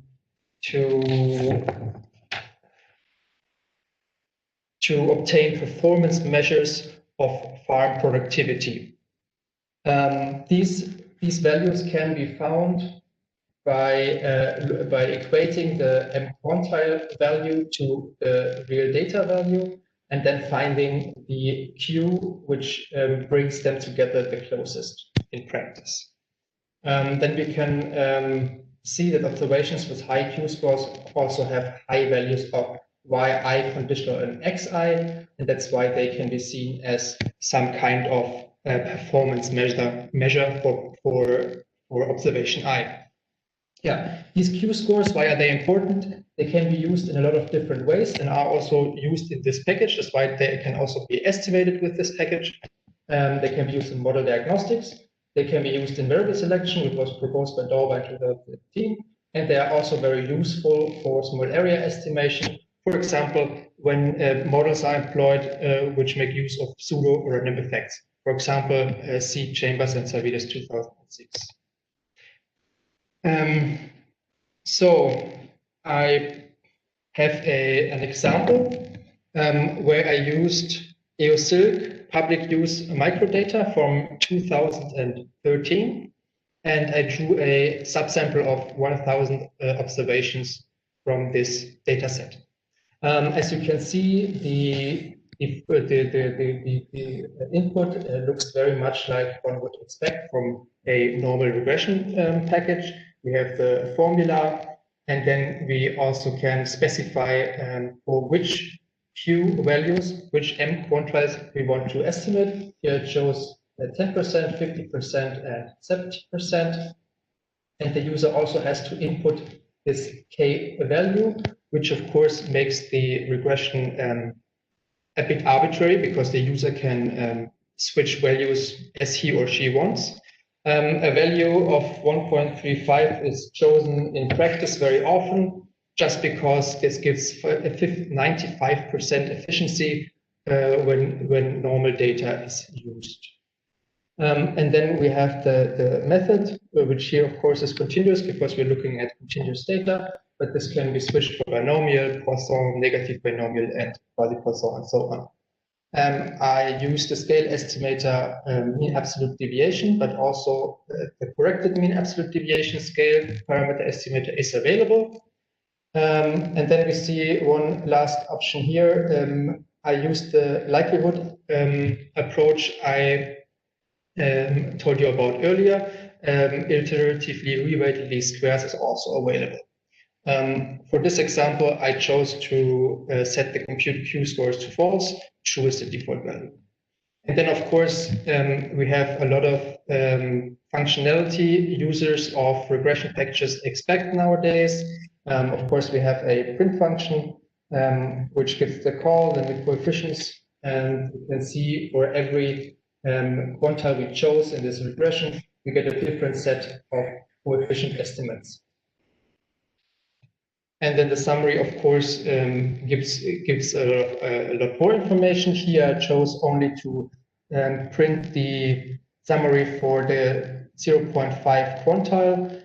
This is repeated for every quantile the user chooses. So we see here an example for Q is equal to 0.5. We see the value of K, and then we get our coefficients estimates as well as the standard errors. There are no test statistics and p-values included yet, because there is a Wall statistic function outside of the estimation of the model itself. Maybe this could be included in the model output directly in the picture. And then we have additional information. We can see the proportion of residuals that are smaller than 0.5. We're estimating Q is 0.5, so we are expecting something very close to 0.5, which is the case here. And then we can also see, for example, depending on K, of course, how big is the proportion of uRos residuals, meaning what is the percentage of observations which are downweight because they exceed a certain amount of loss. And then also we have, as the last thing, we have pseudo R squared, which was introduced by Bianchi et al. 2015, which can be computed for the likelihood-based linear model. And then it gets more interesting. I implemented a variable selection method, which is based on the ideas by Dorber. It is a step function which only functions backward. Forward is not possible, and this relies on the idea of the Q scores. As you can see, the look of it is just as a normal step function one is used to from mass package, for example, or from stats. But the functionality is a little bit different because here no performance measure is used. Instead, every model has to be estimated in every step. For example, here we have the original model, then this one is the model without steps, and then this is the model without income of self-employment, and so on and so on.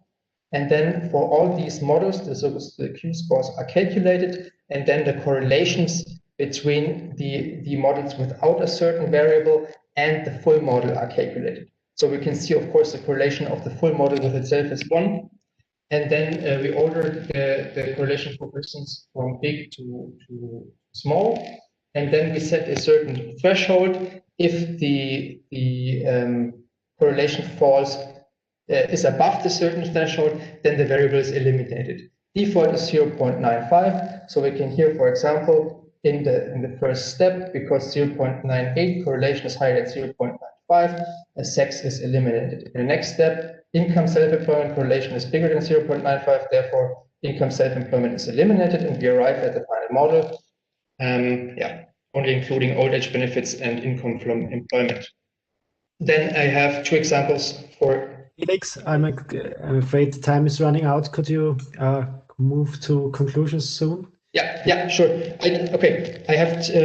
I don't need much longer. I have hypothesis testing also included, using either wall tests, which you can see here. We can choose betas, or we can either choose linear hypothesis testing with multiple betas, or we can each test the betas themselves alone. And also we have a likelihood ratio test, which is that it should be an omnibus test where all the coefficients are restricted to 0 combined. And then I have graphical diagnostics with a lot of different examples. Most of them are also based on ideas by Dorber. I will show just a few examples. I said how important it is because the regression output is depending on the K. For continuous data, there is a way to try to find an optimal K. Here we see the K I chose, which is the one most often chosen. K is 0.345. We're looking to find the minimum of this graph here. Then we have the usual fitted versus residuals. I think everybody knows this. And then we have, for example, fitted versus proportion of negative residuals, and also coefficients over the Q values. So changing Q, I can look at how the coefficients change. it doesn't look very good for extreme quantiles here. And then, yeah, okay, another small example with binary data. I will skip this. Now the conclusion. M-quantile regression is a field of continued research. Not everything is completely clear yet, but these model methods are very helpful especially in the context of small area estimation. And I hope that the package mquantreg I'm writing can be a foundational package which other people can use and go further on with their research. Yeah, every user-friendly functions have already been implemented, summary, printing, plotting, and so on, all based on classes. Yeah. The references, and thank you very much for your attention. Thank you very much, Felix. I think we should move on to the next presentation, as it's coming closer to the end of the session, and we have one more presentation to go. So thank you. And coming up is Raphael from Switzerland. Yeah, I will share my screen. So normally you should see the presentation. Yeah, it's working. Okay, perfect. So I'm very happy to present here today at the uRos virtual event. And so yeah, today I will present a joint work with Professor Yves Tillet from the University of Neuchâtel. That is called Spatial Spread Sampling using weakly associated vector. So it's an algorithm that allows to select a well-spread sample. And the work is already published in the Journal of Agricultural, Biological, and Environmental Statistics this year. So briefly, I will go through a notation, so an introduction to present which notation I will use in the paper and during this presentation. Then I will directly go through the wave method. Wave is standing for weakly associated vector. So behind this method, there is three main ideas. So the first one is the idea of distance, the idea of strata, so how we can create strata by using the notion of distances, and then the idea of weakly associated vectors.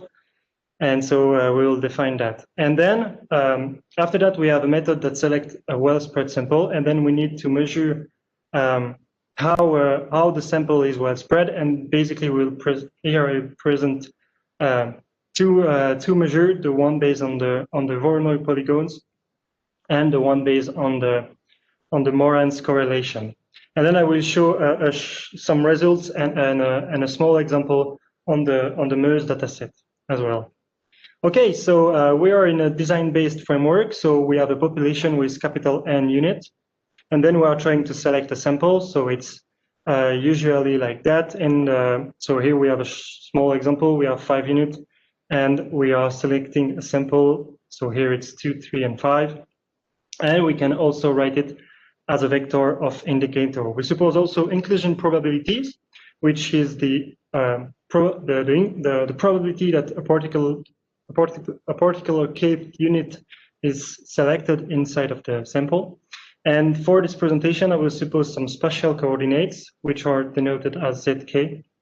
And here it's supposed in a general way with a p dimension, but generally we work more with 2 or 3 dimension.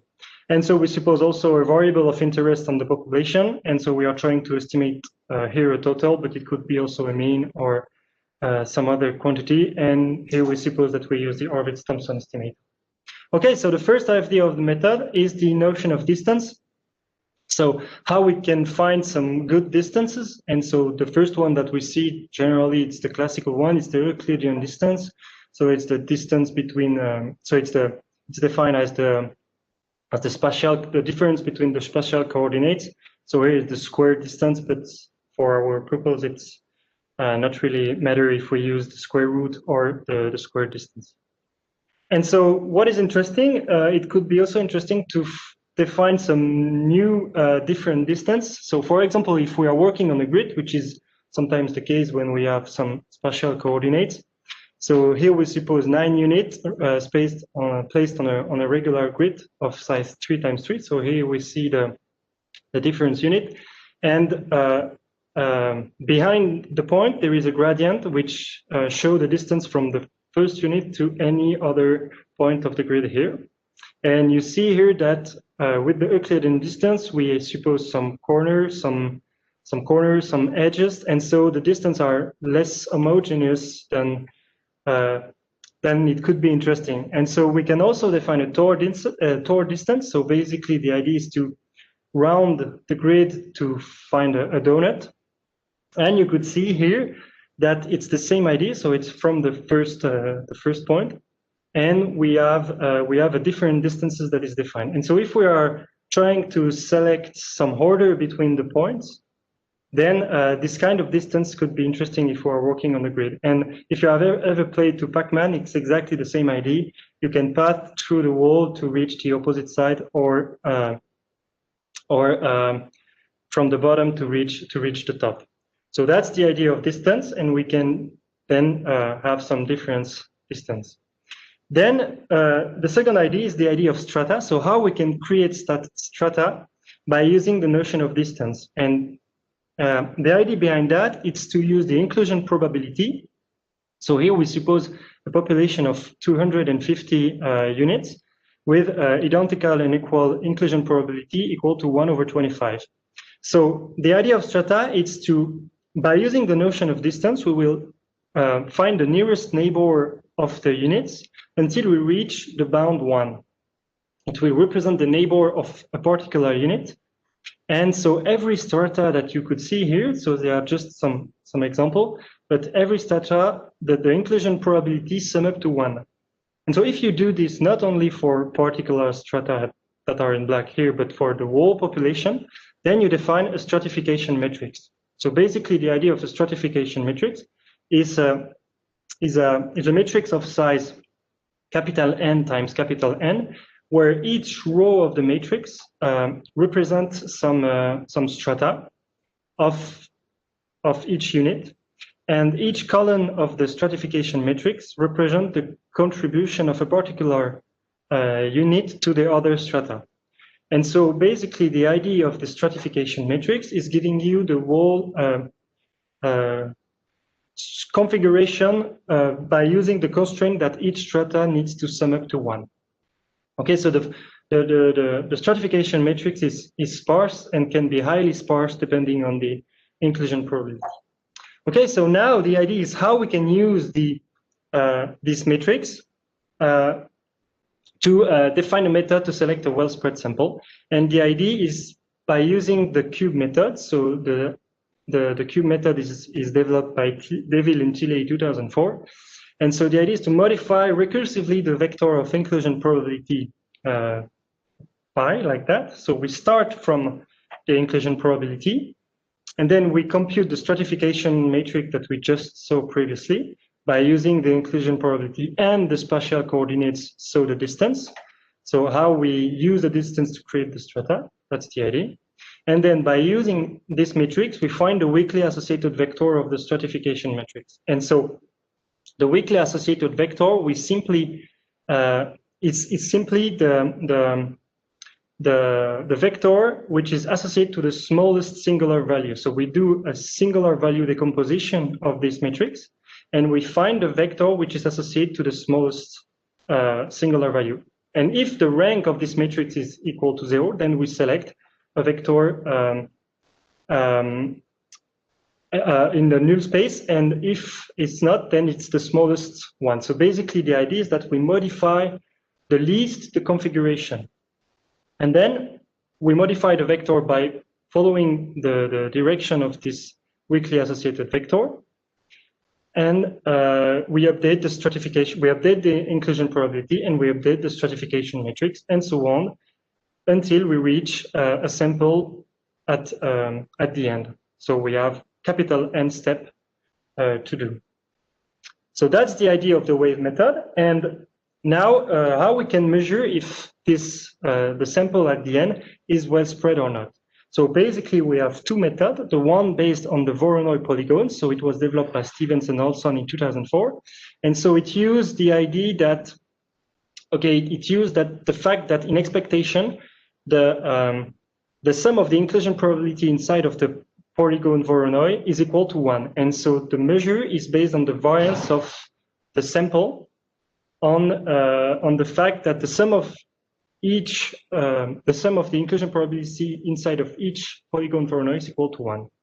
And the more, so this measure goes from 0 to infinity, but basically if you are close to 0, then it means that your sample is well spread.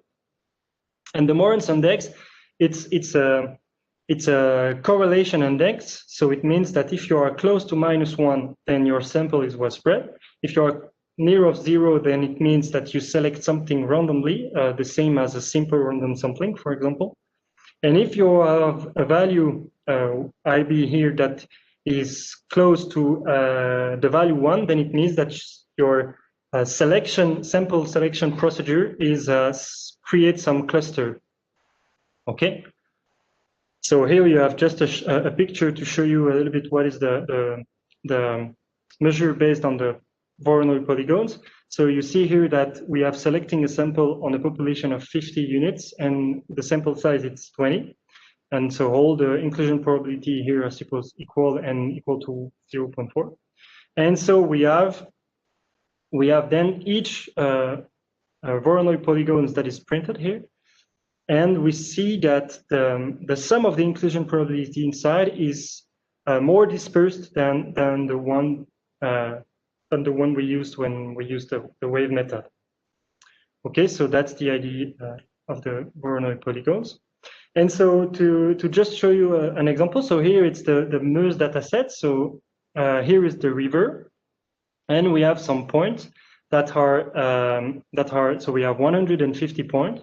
And the inclusion probability are proportional to copper level. So you see here that the size of the point is depending on the copper level. So it means we saw directly that we have a spatial correlation for this data set. And so we set the inclusion probability proportional to this copper level. And so you see this example. And so if you are wanting to use the method, then you could load the package wave sampling, which is available on CRAN, and you can download the developed version on GitHub. And so yeah, the method is simply used. You can load the dataset from the package SP. You specify the spatial coordinates. You specified the inclusion probability. So here we use the function inclusion probabilities from the package sampling, proportional to the copper level, and we specified the size of 30 units. And so then you can simply just launch the function by using the common wave, the inclusion probability, and the Pi method. There is more option if you are on a grid and you want to use Tor distance and so on, but basically the idea is just easy like that.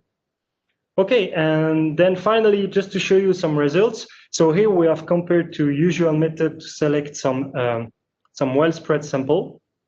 We have done 10,000 simulation, and we compare to the usual spatial sampling. So here you see the generalized random tessellation, so with GRTS, the local pivotal method, the first method here. SCPS, it's for spatially correlated Poisson sampling, developed also by Grafström, and the more recent HIP, so Alton iterative partitioning method.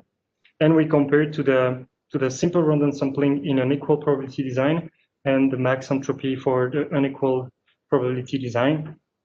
And so you see here that our method is selecting a more well-spread sample in terms of the IB measure, and as well as for the Voronoi polygons. So yeah, thank you for your attention. And here you could see some references. If you are more interested in the method, you could check the online the paper. And yeah, I will be very happy to answer to your question. Thank you very much. Thank you, Raphael. Very interesting presentation. It's a bit of a thread of the presentation that it's about spatial information or regional information. Could you give us an idea in what scenarios you would apply that? So probably you would need spatial correlation for it to work or for it to improve the estimation. And if you don't have that, will it worsen the estimation or will it be the same?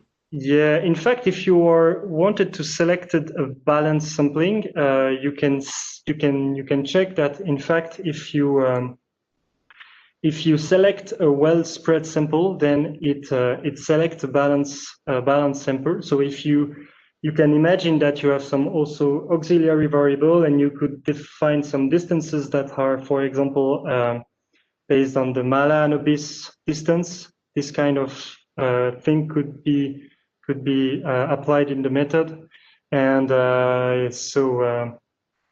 so in official statistic, I think you could imagine many datasets that have some spatial coordinates and not so much information about auxiliary variables, and it could be interesting to use a spatial method to select a sample instead of, if you have no really much information about your dataset and you only have your spatial coordinates. It could be interesting.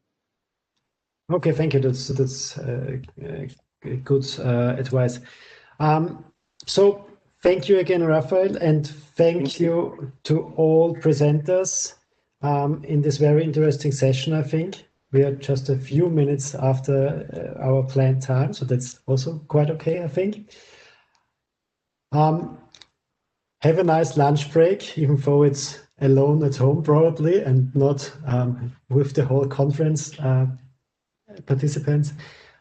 We will see each other again this afternoon at 2 o'clock. We will start the next session, and the WebEx will be open right before, and probably shortly after 1 o'clock I will open the WebEx. So thank you, everybody. Have a nice lunch break. Bye-bye. Thank you. Thank you, Alex. Thank you, all presenters.